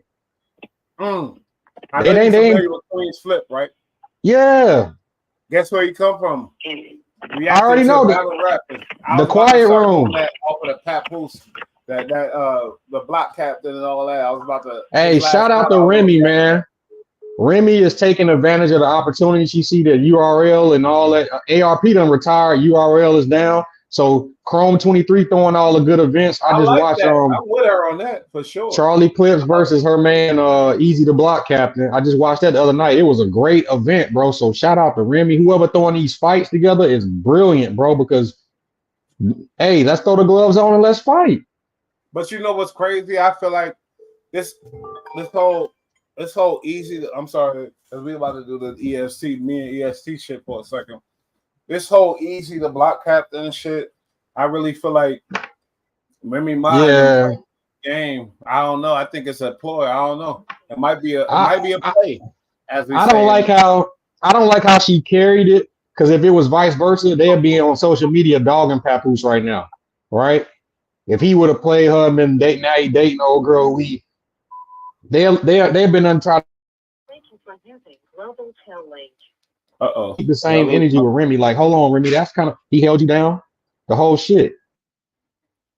Does it not help Remy, all this controversy? And does it not help Chrome 23? It helps Papoose.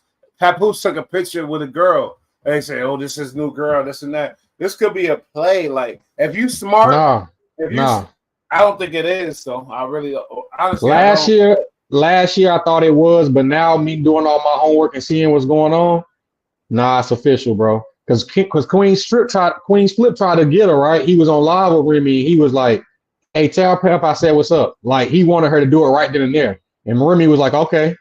He was like, oh, it's true. He started laughing with her and shit. I don't go off a Flip either. He a part of it ain't. Nah, that's just one. That's one reference, right? But listen, I checked what Easy the Block Captain said in the shit when he was battling Geechee Gotti and he brought it up. He said the reason I ain't done nothing. He said if I ain't do nothing because a nigga hit me, it's probably because I still got the bitch. Now I don't know him not to be lying about something like that. And I seen him and Remy out. Like that. You know him better than me. I don't know. Yeah, man. I ain't want to believe it at first. And I thought it was a ploy to get her business going. But no, she's with that dude right now. She's with him right now. Sir. Well, that's kind of. I mean, I can't blame her. That's the thing that sexist men and sexist women, we get into that shit. She a female. She don't like the nigga. She got a new nigga. We can't knock her for that. That's something it's not our business, basically. You feel me? I swear to God, I know Papoose held her down, all that, but hey, he knocked Easy out though. You know he knocked him out. I didn't see the video. It was an event. It was an event. It was her event, and he showed up and he knocked Easy out, and they tried to keep it under the rug, but it's a bunch of people who came out and confirmed it, right? Mm-hmm. And it got so big to where Easy couldn't duck it no more, so he put out a bar in the battle. You come to find out, is right. Pap did hit him. He might have snuck him. Talking about this tough guy shit. I ain't nothing no. I knocked him out, and she still want the nigga. So that shit don't mean shit. It don't. No, it don't. But it's his wife, and he like, listen. At least I gotta get something off. You know what I'm saying? Because it ain't like my girlfriend or somebody I'm just fucking with. Nah, it's my wife, and this dirty shit going on. Huh? Pung, take that. Okay, I'm good. I'm gone. You know. I mean, like that's the problem. Cause I could have went and knocked out niggas or whatever. Yeah, you right. I don't condone it. I don't condone hitting on dude because like, you thinking the bitch gonna get you because you. Nah, that's not gonna happen. Nah. It's over. If the bitch she gonna be at home tending to his wounds. Talking about it's okay, baby. It's over for you. Never pick up a nigga that beat up a nigga or fight a nigga because of a girl. That's weak to me. Yeah. I don't agree with it. Leave that nigga alone. The bitch want him, leave him. He's not the issue. You should fucking just leave him alone. Don't even look and tell you what's up, nigga, my nigga. I don't give a fuck. Leave him alone. It ain't his fault. You feel me? It's not his fault, homie. It hurts. It's sad, but it ain't his fault. To me, it's backtracking but at the end of the day, I understand. Sometimes you can't. It ain't. It's good to be a nice guy, but you can't lay your hat down on this shit. You know what I'm saying? Because at the end of the day, the bitch don't want me. She wants you. Bye. That's it. That's what happened to me. I had the nigga house picture every day. I swear to God. Nigga. But guess what I did? Hey, bro, it happens to all of us. When he heard my story, and she hated me more for that. Like it was nothing like that. Like, all right, my nigga, blah blah blah. But you know, it happens to us all. You know, we need to have a dump story, man, because it happens to us all. Everybody get their bitch took. Everybody get dumped. Yeah, it happens. Everybody, you ain't supposed to get your bitch. Everybody, bro. Everybody. If you have get took, then she wasn't your bitch, nigga, and let her. That's not true. That's not true. Your bitch. That's not true. That's not true. If a bitch that you have, you thought your bitch she get took, and you gonna go chase her? Check this. Look, I live in reality. So check this. You can have a girl where y'all living together, been together years. Y'all can be going through a down spurt where y'all so down. Yeah, okay, she entertained what another man talking about, and then she ended up crossing the tracks. He took her. Nah, that's took. That's took. That's not took though. I'm talking about listen, he got her while she was vulnerable in a mental state, but a win is a win. Yeah, that's not took. I'm talking about took. That's took. That's took. That's took. Listen, anytime she jumped from one protocol to the next, that's take. You just ain't give her a close. As you saying, a bitch could get took and you could get it back. That's what you're saying. That's possible. Well, I'm saying that ain't cool. If your bitch get took, let her ass go. That's what I'm saying.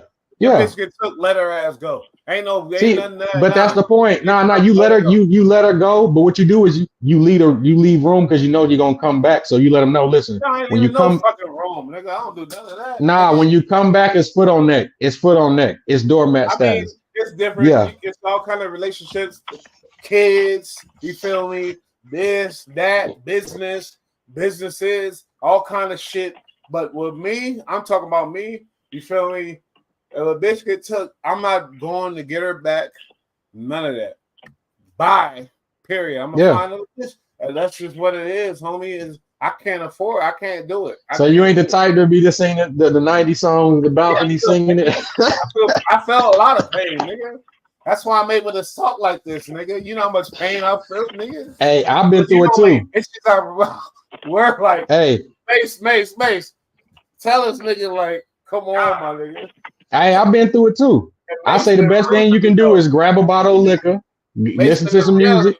Like nigga, bitches, and go cry in the corner like the rest of us, bro. You know what? EST, it's a lot of shit we gotta stop saying on this channel. If you want money, I gotta say. Now you right. But check this though. Hey, listen.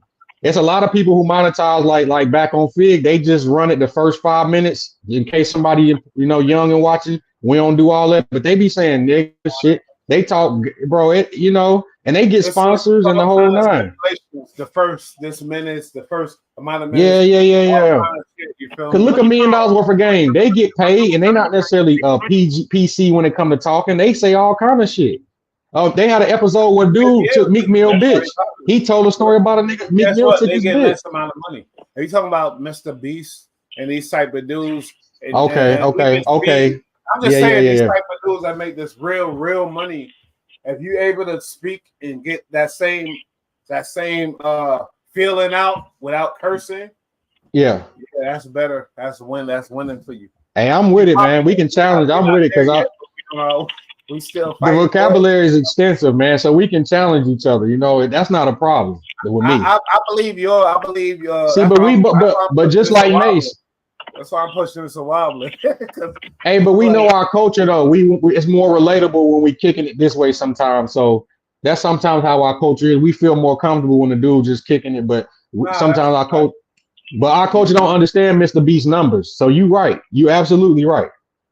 Because it's real numbers. It's about relating to people. If you find a way to relate to your people the most, like when we had our little moments, if we was able to capture those and keep going with that shit, you feel me? And that's what it is, basically. Like, sorry to say, but that sadness, Takeoff, rest in peace. Yeah, rest in peace. Was still our biggest show still to this day. You feel me? And it's sad to say, but we were really in our mode during that show, and it was a real intuition. It was a good show. Yeah, it was. I remember that. You know what I mean? And people respond to good content. Right. So I'm proud that we got a platform. Me, you, and B-Rad, we built this shit up and whatever else. But I'm happy that you started It's a Wobbler and B-Rad. Last time I told him when we ended the last live that he was on, I said, I need you to just start up shit. And just I talked to him too, yeah. Yeah. He likes to talk. So start up whatever platform you want. Hey, listen, I told him comedian Bill Burr has a podcast where he don't even show his face. He just talk, and it's huge because I subscribe to it and I sit there and listen. And you know what I'm saying? He get thousands of views, bro. And it's he just talking. Let you get a fan and that fuck with you so good, and then he go on and become great. Me, I work. I get money. I don't give a fuck. This thing, I want money from this. I want to be able to make money from this. But you feel me? That'll make me feel so great. And imagine you. That'll make you feel great. A young nigga get inspired by you. Just like you made me feel great when you started. It's a Wobbler, nigga. I swear. Like that's just a cold fact. And that's a thing in life that you can't buy with money. That's some shit in life you can't cop with bread, homie. You had firsthand in that. You had firsthand in that making, man. Because I was sitting there thinking, like, goddamn, Bush, this shit ain't hard. This shit ain't easy, bro. People don't understand it. It's not hard, but it's damn sure not easy. And I commend you because you done took the time out. You got a catalog, whether you like it or not. It's a catalog. Everybody can't do that. It's not easy to make a catalog, bro. Every time you say that, I'm like, damn, wait, I do that. You call it hard or easy. Everybody can't make a catalog and can't dedicate themselves to that shit, bro. Yeah. For real. I went through pain. And whether you creating it personally, whether you reacting, whether you clubhousing, it's still curating, and that's not easy, bro. That's not easy. You know what I wish, and I never seen it before. A reaction with two people. I couldn't find the software for that. I can find the software for I can react. Yeah, that's cool. But I didn't see that because if I could see, but this is how you do it, though. With all three of us, me, you, and B-Rad, we can. We can. See, but look, you gotta react, right? Do the video, right? And then we see it, and then we do. We watch your shit. Okay. And that 210 when you give your reaction, we'll say, join in with what we got to say, boom, we'll make the video that way. Just add on. You know what I'm saying? To the already made video, edit it, add our shit on, and then it's not hard, but It's a way to go Okay, so around it it. gotta be edited. Yeah. They all reactions are edited automatically. So yeah. Yeah. Whatever you got, idea you got, tell me and I'll do it. I'm your Right. soldier, homie, and that's how I go. That's how Hey, the it's shit. way. Hey, we can do it, bro. It's ways around it. If we ain't got the software for it, there's ways around that shit. You know what I'm All right, saying? well, let me know. If you see something that you feel like, oh, a 3 reaction, and I know B Rad, he gonna say he with it, but if he can't do it, whatever he tell he can Hey, do it, I don't know where he I at was right now. trying to get that and Yeah, I'm ghetto. getting better because my last video was copyrighted a little bit, so I'm learning what I can and can't do. So I'm gonna get better with that. Anybody go check out It's a Wobbler. But look, check this out. I'm about to do the Will Smith shit, bro, because I didn't like the fact how he want to come do God songs at the BET Awards now that the people really he on the fence with the people. He want to get back with the good graces, and I just didn't like that shit. It was disgusting to me, bro, personally. You know what I'm saying? But you in defense for Will Smith?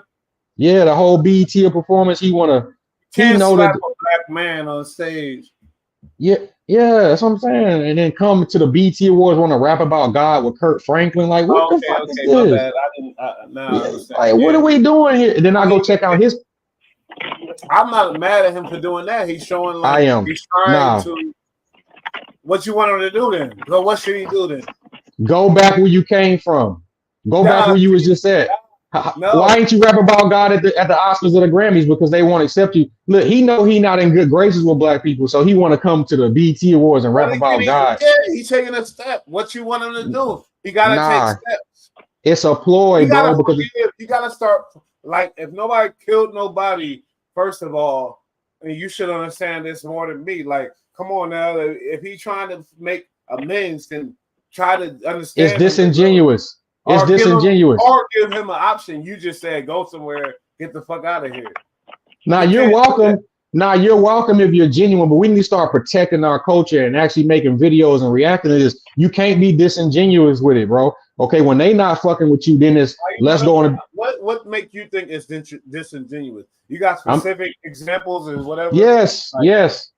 Because when they banned, because any other time before they banned you from the Oscars or the Grammys, you wasn't at the BET Awards rapping about God with Kurt Franklin. So when they ban you and you know you in the polls, you're not in good graces with black people. You want to come to where you want to come to the Apollo and shuck and jive. Hey, people, remember me? Yay! Support me. Let's talk about God. And then you want to get back in good graces, and when once they accept you again, you back off there. You ain't really. Because look at from you to your family is not of the culture, even though you come from it. And as soon as y'all get y'all platform, y'all take off and y'all ain't worried about us. But when you in trouble, it's BET Awards and gospel songs, huh? That's what the old motherfuckers used to do. You gotta have some more forgiveness in your heart, homie. I do, but genuine. Like, we trying to come back. He was a beloved and a real guy that we took pride that he's a black man. We is happy, and you know what I mean. I know we got white fans and other fans that fuck with us. I don't mean fans, but other members. You feel me? But what I'm saying is, I take pride in black. You feel me? Black greatness, and Will Smith is one of our greats. So if he's trying to come back and make amends, what do you want him to do? Can you make a suggestion here though? I'm gonna make a suggestion. I'm gonna make a suggestion. You are correct, right? But we have to be careful of the people who want a selective comeback and get our support, right? When they need it versus supporting the whole time when we need you. We have to be aware of these people, bro, because we'll fall for the whole let's go to the beat. I understand that. That's totally true. But I'm saying to you is, what is the next step you want him to do? One of our greats. You want him to go away? Collaborate with some young artists to help share your platform and your shine. You like how Denzel do? He worked with the young black actors to help propel them up. You know what I'm saying? He don't just stay in these Hampton where you're not available and reachable to where the people, let's do some work with the up and coming in the culture. We don't see you, bro. You're not accessible. You know what I'm saying? Help some people out. Help do this, do that. Did you ever try to access him? Because I'm out here, bro. If we know who Mr. Beast is, we should know what Will Smith is. We're helping the culture.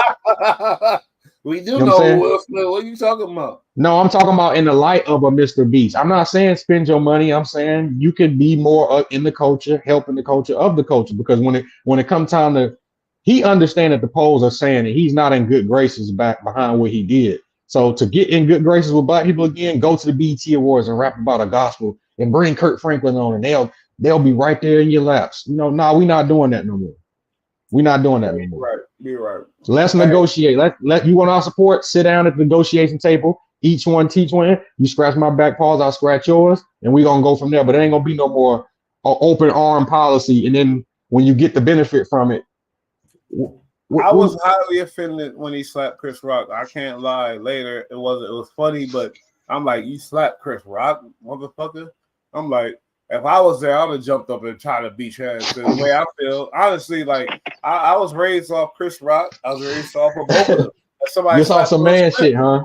I'm offended. Like, you slapped Chris Rock because of what? A joke about that. Now, and we talked about this. Y'all can go back. We talked about this extensively. The joke was crazy. Let's be real here. It's your wife, homie. It's your wife. This call and it's a real disease. But the hate that we have for Jada Pinkett, you know what I mean? And we do got hate. It's a lot of black hate for Jada Pinkett. I don't know why. It's her moves and whatever. I know why. Why then? Why? Because she takes no accountability. If we get caught cheating, it's called cheating. She caught in an entanglement.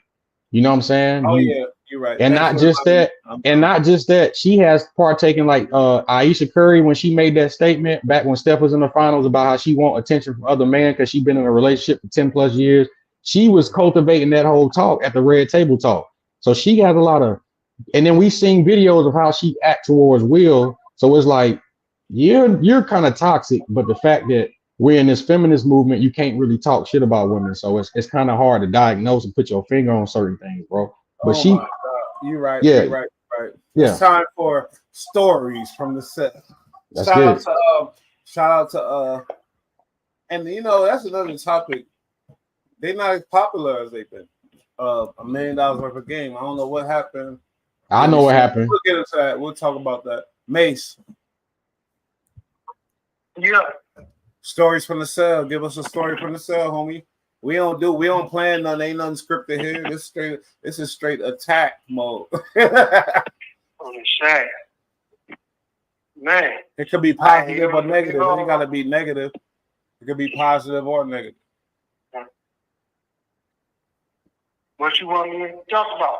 Ask him about when he stopped some shit from happening. You know what I'm saying? When he prevented some shit. He said when did you ever stop some bullshit from happening? Like as your position and who you are. You feel me? Give me a story. Oh yeah. I stopped some bullshit with just the other day. Give me a story. But, don't name no names or no size or nothing.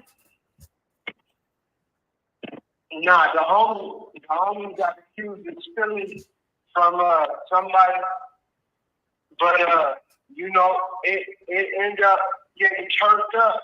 Like I ended up finding it, and it wasn't even the person that was accused of stealing.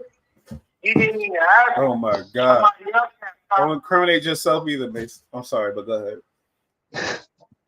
Off the rip. It's impossible to ask a real one for a story. He like, you feel Off me? the rip. That's why they fuck with Fire. him. That's Mace low. He the low. Like, he about to be free in the OG getting bread out in these streets. You feel me? He ain't. He's smart though. And I'm sure everybody that follow him know he ain't the average dumbass gangbanging nigga. You feel me? Nah. That's some man shit though. Stopping some shit from going off and putting yourself in the line of fire though. That's some commendable shit, man. For real. That's what he about. And it's crazy because Mace Loke, as a kid, as a baby, and that's just was sad to me when he had that thing, and he as a baby went around with a stick in his diaper, wanting to be a police and stop. That's a cold fact. And then guess what happened? Guess what happened though, Mace? He seen his dad get taken away on life bid. And he said, fuck police. Yeah. He seen his dad get taken away forever in his mind as a youth.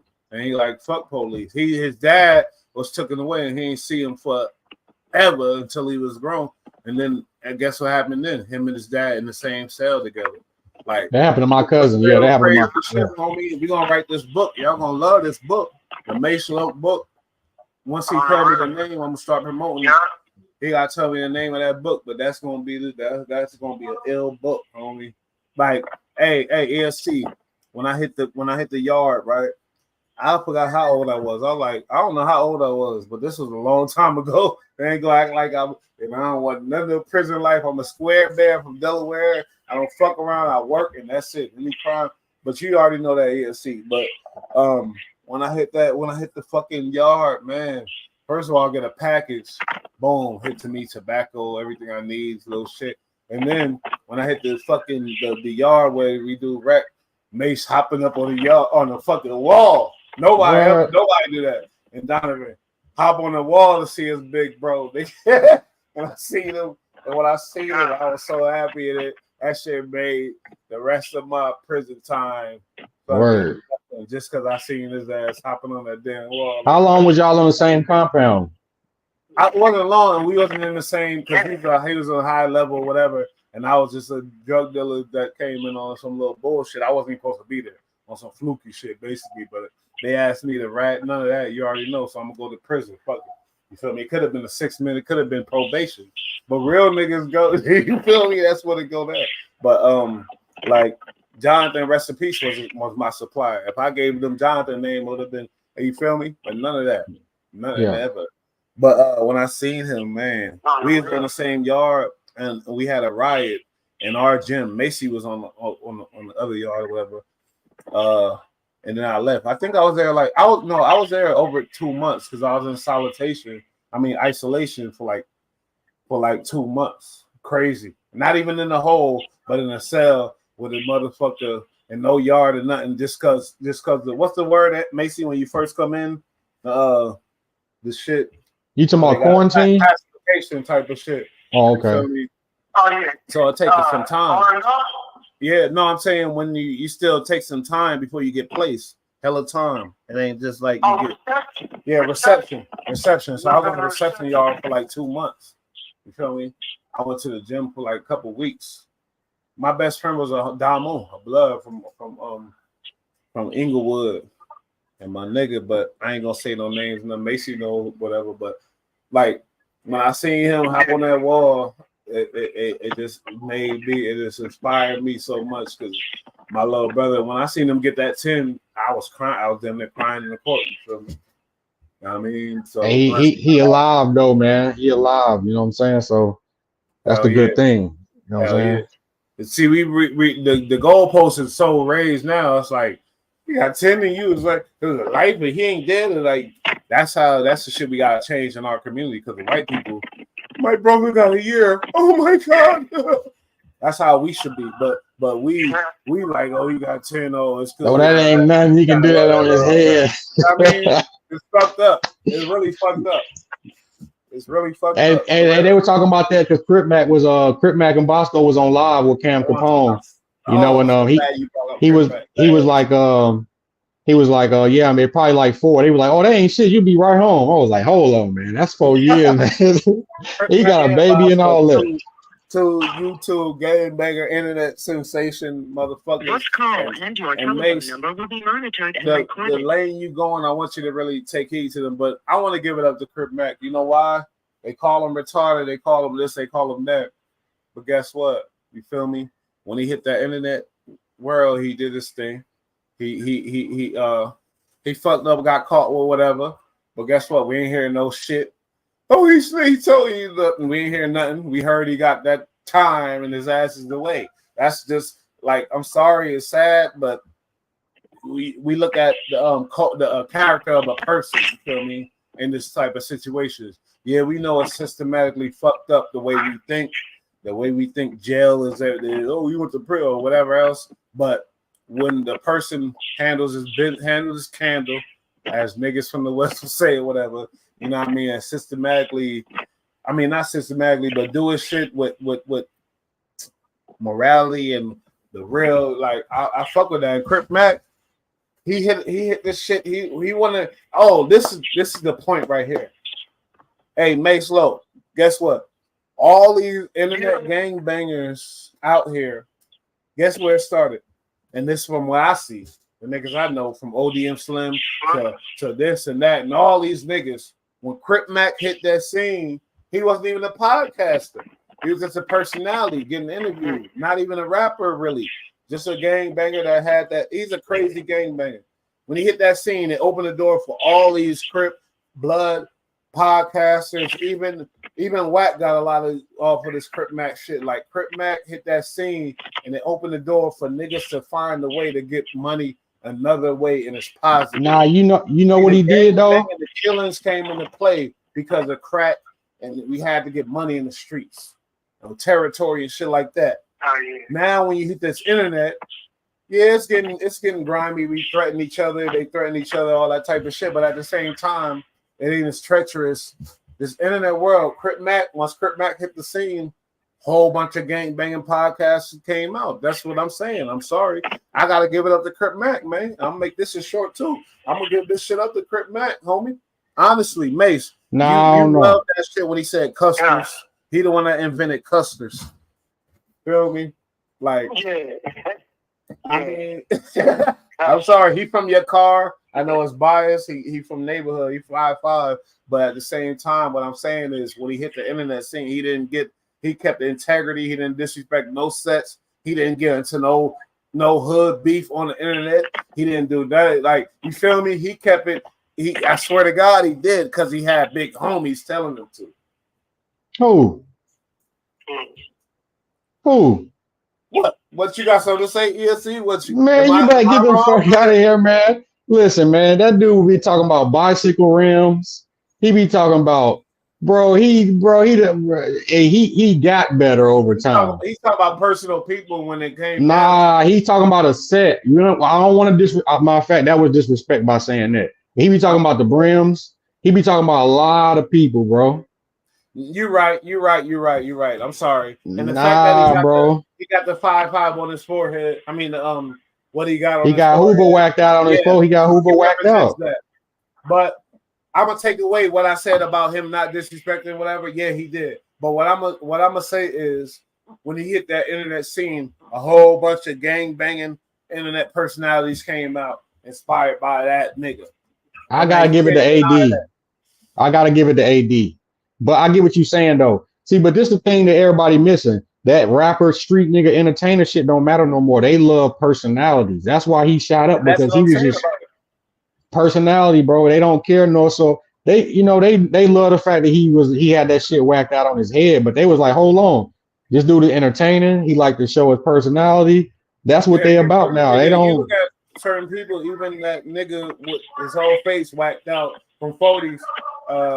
What's his name? X4. His personality ain't there, but he got the music though. No, his personality is not there. But I understand because he frontlining. You know what I'm saying? He don't have time for all that emotion shit. I understand. You know what I'm saying? But I hope he take that foot and put it on here and take the other one and put it over here, bro. Because frontlining, you know, I feel like after you do your time, 5 years frontlining in your younger years. You shouldn't be frontlining at 20 something no more. You should be trying to develop the bag to help the younger 16, 18-year-old. Yeah, you can't be frontlining in your mid 20s, bro. It's time to get the bag, bro. And in that 30s, you're supposed to have businesses. The age thing. Now, Mase gave his opinion on Big Hit. Mase, you call back. We still here. Oh, I love Big Hit, man. I love Big Hit, man. Because honestly, and I'm from the West, and I know you a certain cloth and you understand certain things, so I know you know about Big Hit before this. I love Big Hit, man. Now, what do you think about it? Because you know what went down. What do you think about it? Hey, I seen it. I analyzed it. There is no Jerry, and niggas in the street say anything and everything to spin the police. Since when do we have to tell the police the truth? He can say it was my brother Jerry. He don't have a brother named Jerry, and then he don't have a brother. My brother. He was talking about himself, and he don't have a brother. He still did his time. He got convicted. Right. He went to trial. Jerry, okay, I like it. Yeah, he was just saying that wasn't me. That was my brother Jerry. You can spin the police, but at the end of the day, if you're not talking about a specific person, that's not snitching. But you have to be careful. But because I heard w.i.g say something about describing and saying something is ratting. Because he said before the day niggas got out and they came up and he was like, nah, it was 3 Mexicans in the van, knowing 3 black dudes knowing it was 3 Mexicans. And it's like, hold on, it could have been 3 black dudes that got described by that. You know what I'm saying? But at the end of the day, you are allowed. Yeah, see, I like that. I mean, yeah, you allowed. He was a younger case. He was younger. My brother Jeremy. I don't got no brother Jeremy later when it come down to it. So what the fuck? Yeah. You feel me? So yeah. And anybody playing with that man right there, I need them to understand he's a little burnt out and extra burnt out too, bro. I don't think they understand how burnt out this man is. We all burnt out. Nah, we all burnt out, but I'm not walking around with a kitchen knife on me, bro. He's burnt. He's ain't no more on the match. I still got something on the match, bro. He's completely burnt off All the right, shit, I bro. want to hear what Mase got to say because I think he disagreed with you. ESC said big hit. I forgot where ESC. Where is he from? Really? He from Pasadena. He from Pasadena. He from PDL. Pasadena. What? He from Blood. He PDL. Hell, he say Hell Gang. Yeah, L Gang. He from Lanes. He from you're right. My bad. And I said that at first, but I wasn't sure. But ESC and I'm kind of rocking with him. Like I get bagged on some shit. It's my brother Michael. I don't got no brother named Michael. You smell me? Like it was an older situation, Mase. Like, what do you like? Let's reiterate what you think about that situation. Well, what? Big hit. Is he ratting or not? Like he said his brother Jeremy, he don't got no brother Jeremy. He told on Jeremy? Nah, remember we spoke on the big hit situation, and I want you to reiterate what you think about the situation, because ESC say really he not ratting. He said it's his brother Jeremy. He don't. I get what Mase saying. Mase saying describing anything, any description. They don't say shit. If he ain't got a brother named Jeremy, if he's telling on somebody that he's telling, that's just how it is. But I think he was just wasn't he using his name to get out of trouble? No, I'm talking about when he got caught up on some check fraud. He probably was younger, probably was an old case, and he told them people, "Oh, my brother Jeremy." My thoughts in the beginning was, you say your brother, that's kind of like it don't matter. They're gonna look at who your brothers is and find who. But if you don't got no brother with that name, then that's probably not. I feel like that's not right. And I'm gonna say he don't have a brother. He don't have a brother. Period. No, if he, it ain't telling because he ain't telling on his brother. He don't actually have a brother named Jeremy, but I don't think it's telling because they're gonna go look and see if he got a brother named Jeremy, and he's gonna find out there's no brother named Jeremy. So, yeah, but my thing earlier was, oh, he got a brother, so they're gonna say, oh, your brother, and they're gonna say it was him, whatever else. But obviously, it didn't work out for them because I think, as far as what Big Hit said, nobody got locked up for it and whatever. So, and he took it to trial and lost. There's none of us. So if just to say, if one of us say, oh, yeah, my brother Jeremy, there's none of us. We ain't got a brother named Jeremy, so it wouldn't actually be telling because he ain't really throwing us up under the bus. He actually throwing himself up under the bus because there's no actual brother named Jeremy. So you take back what you said earlier? Yeah. Maybe I explained it to you wrong earlier. I don't know. ESC brought some understanding to the situation, and I'm rolling with him. I like that. I mean, you're allowed to spin the police, man. Why they act like you're supposed to tell them? You can come up with a story long as you ain't telling on somebody. But making up something in a person, a place, or a thing, you can do that. You spin. They're supposed to do their investigation. I like that. Yep. And let me play some content for 2 seconds too. What do you say? Nah, you're gonna hear it right now. Hold up, because I like how EST, he said like he's just giving the police anything, and then they gonna go look it up. I ain't got no brother named Jeremy. Oh, whatever. Then you fucked up. That's it. You feel me? Like, Yeah, he was right. You feel me? I like It ain't no different from if you driving drunk, you crash your shit and you leave, right? Now, yeah, that's my car, but you ain't catch me with no DUI. I come back the next day, hey, I got a ride. They don't know you was drunk. You allowed to spin the police. That's spinning the police. Cold fact. Hold up. I'm on the wrong fucking. What's the deal, YouTube? Yesterday, He sold milkshake. What's his name? Let me shout him out. Allegedly was a snitch. Toxic Media. I fuck with Toxic Media. They fuck with us too. Hold up. Cause I want to hear milk. I want to hear his shit. Here we go. Hold up. He wouldn't got. Hold on. Here we go.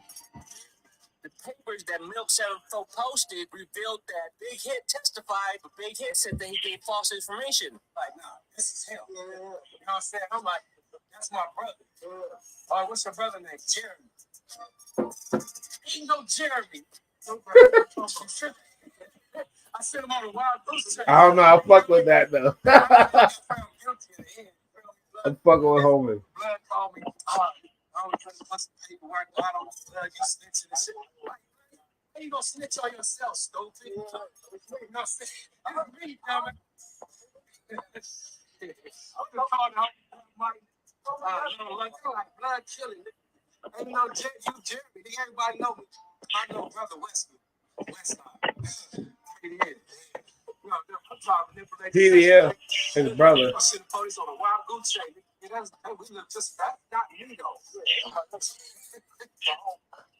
why I know this is super cap. It's not snitching. I'm sending him on wild goose chases. Compton Rick Rock said, "What the?" And they reply. Yeah.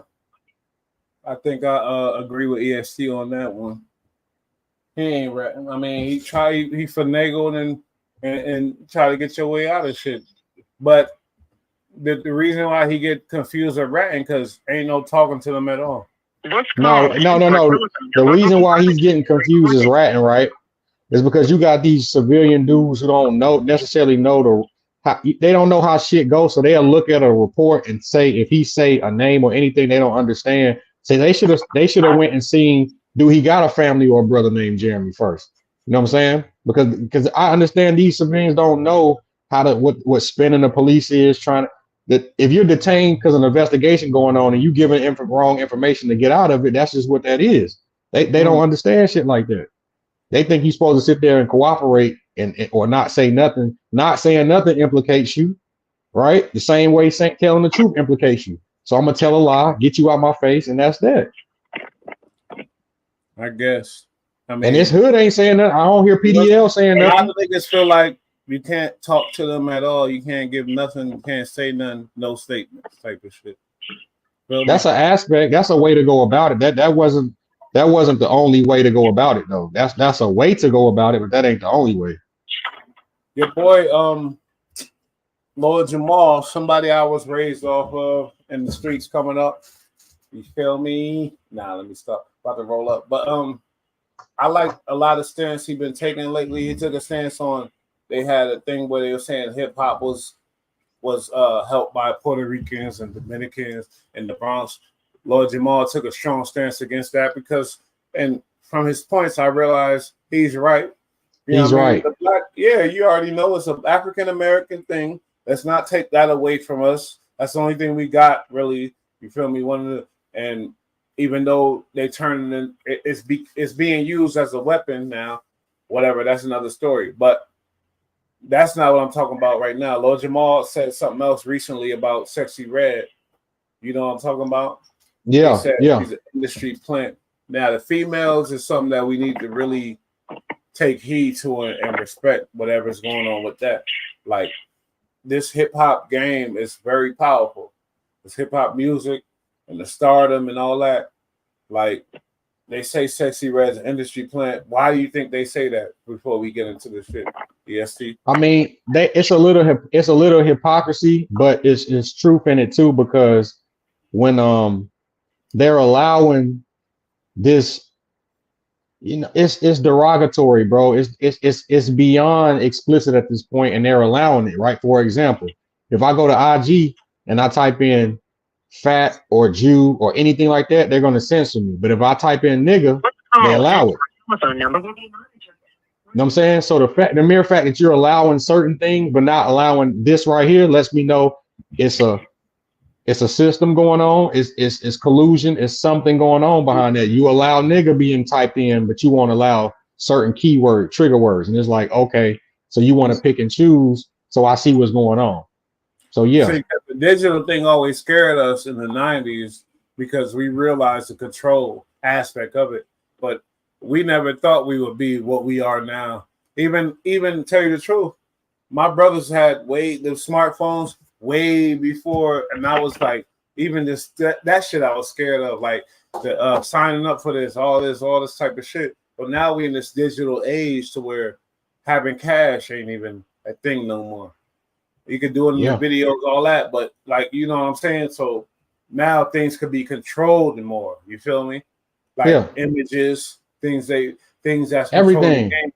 They could create a star literally, basically, easily with some bread, easily. They already did it. They already did it. They already did it a lot. It's called Fed Now. The question that people are saying is there's powers that be that's making Sexy Red a star for certain reasons. Yeah, and they're saying because they want our black girls to feel to be like that and to move like that. Because these white boys, the black pride made them, you know, a certain way, and the white boys don't like that. They want to change the image up. Not even black or white, but powerful and broke. The powerful. But we can't blame Sexy Red though, because she's just a branch off the tree. Gorilla kind of kicked it off. If you want to ask me, she was the first one. It was like, oh, what? We got Gorilla, we got Sukiana, we got Sexy Red. It's a couple of them out there was just raw, raunchy in your face, and that's what they want as a collective. And with those collective, they're gonna branch off and get a 10. That 10 gonna get 100. That 100, you know, and it's all a trickle down effect, right? So even I got a 13-year-old daughter, and I'll be checking her. I'll be like, hey, you got the new Sexy Red album? She'll be like, I don't listen to that. I'm like, okay. Inside, I'm like, okay. Oh my God, okay, good. You know what I'm saying? Like I'm checking it. So you got to keep your pulse on it. But all our women they're not co-signing that shit. I don't want the media sometimes to make it seem like all the women are with that. All women aren't with that. Okay. You know what I'm saying? Right.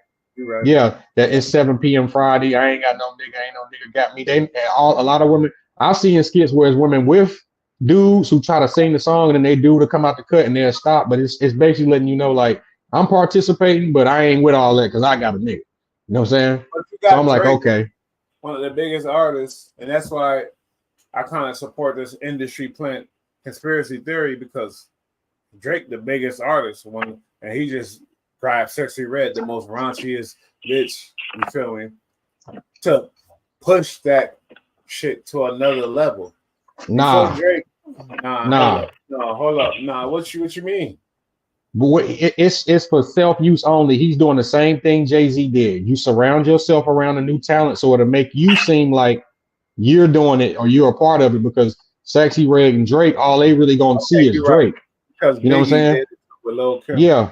It's the vampire tactic. I'm gonna suck on the youth, and that's gonna make me more youthful by standing next to you and trying to make it seem like I'm co-signing it. But really, I don't give a fuck. It's just I gotta stand beside this because this is what's popping right now. You know what I'm saying? Yeah. And Sexy Red better be careful, because if she do a track with Drake, yeah, it'll be Sexy Red song, but to the public, that was Drake's song. You know what I'm saying? And they gonna love the song for Drake, and in 10 years they gonna love the song for Drake, and they gonna be like, y'all remember Sexy Red? They're like, yeah. So that's what he doing. He just standing next to it's relevant. Let me stand next to it. Okay, that's it. Hey, May, slow. Before we get out of here, because we did 4 hours today. It's a marathon today. It's a wobbler. But what do you think about Sexy Red before we get out of here? But you think she an industry plant? 60 seconds remaining. 60 seconds. Give me. Come on. Yeah, this conversation was bomb. It was bomb. I love this conversation because we connected on all different levels and different cultures and everything. And, I feel a lot of people will learn from this conversation and take some things and apply this into their life. Mm-hmm. And, you know, I think we did a positive thing. You know, positive conversation. That's what I think. You feel me? On the real. And that's what it is. I love it. As long as I'm about something positive with that. Shout out EST, shout out B-Rad, and shout out to Charles Hudson. James Hudson. James Hudson, yeah. And, shout out to everybody. And Charles, what's his name? Subscribe and like. Yeah, like and subscribe. Stephen Charles. Like and subscribe, please. Whoever looking at this later, like and subscribe. I'm about to get out of here. Unless ESC, what's up? Something on your mind? Nah, that's it, man. I commend you. 4 hours. That's crazy, bro. Like that's crazy, bro. That's really nice. Yeah, that's crazy, bro. I'm trying to get to that one day. You know what I'm saying? But that's not easy, bro. You know, that's when I look easy. at you and I see that bullet in the back, that shit like, oh shit. See that? Yeah, man, we running with it, bro. Sometimes you gotta pick the flag up and run with it, regardless of how it work out. You know, it just I'm running with the flag, doing my shit. And then something clicked in my mind, like, damn, if I run with it for real, it'll go somewhere. So I'm gonna start running, man. It's hard. I'm gonna set up shit though. Give me time. Whoever got faith in me, they're gonna be proud though. That's all I gotta say. Facts. Shout out to my peoples. ESC, we out, baby. Peace. All right, until next time. Indeed.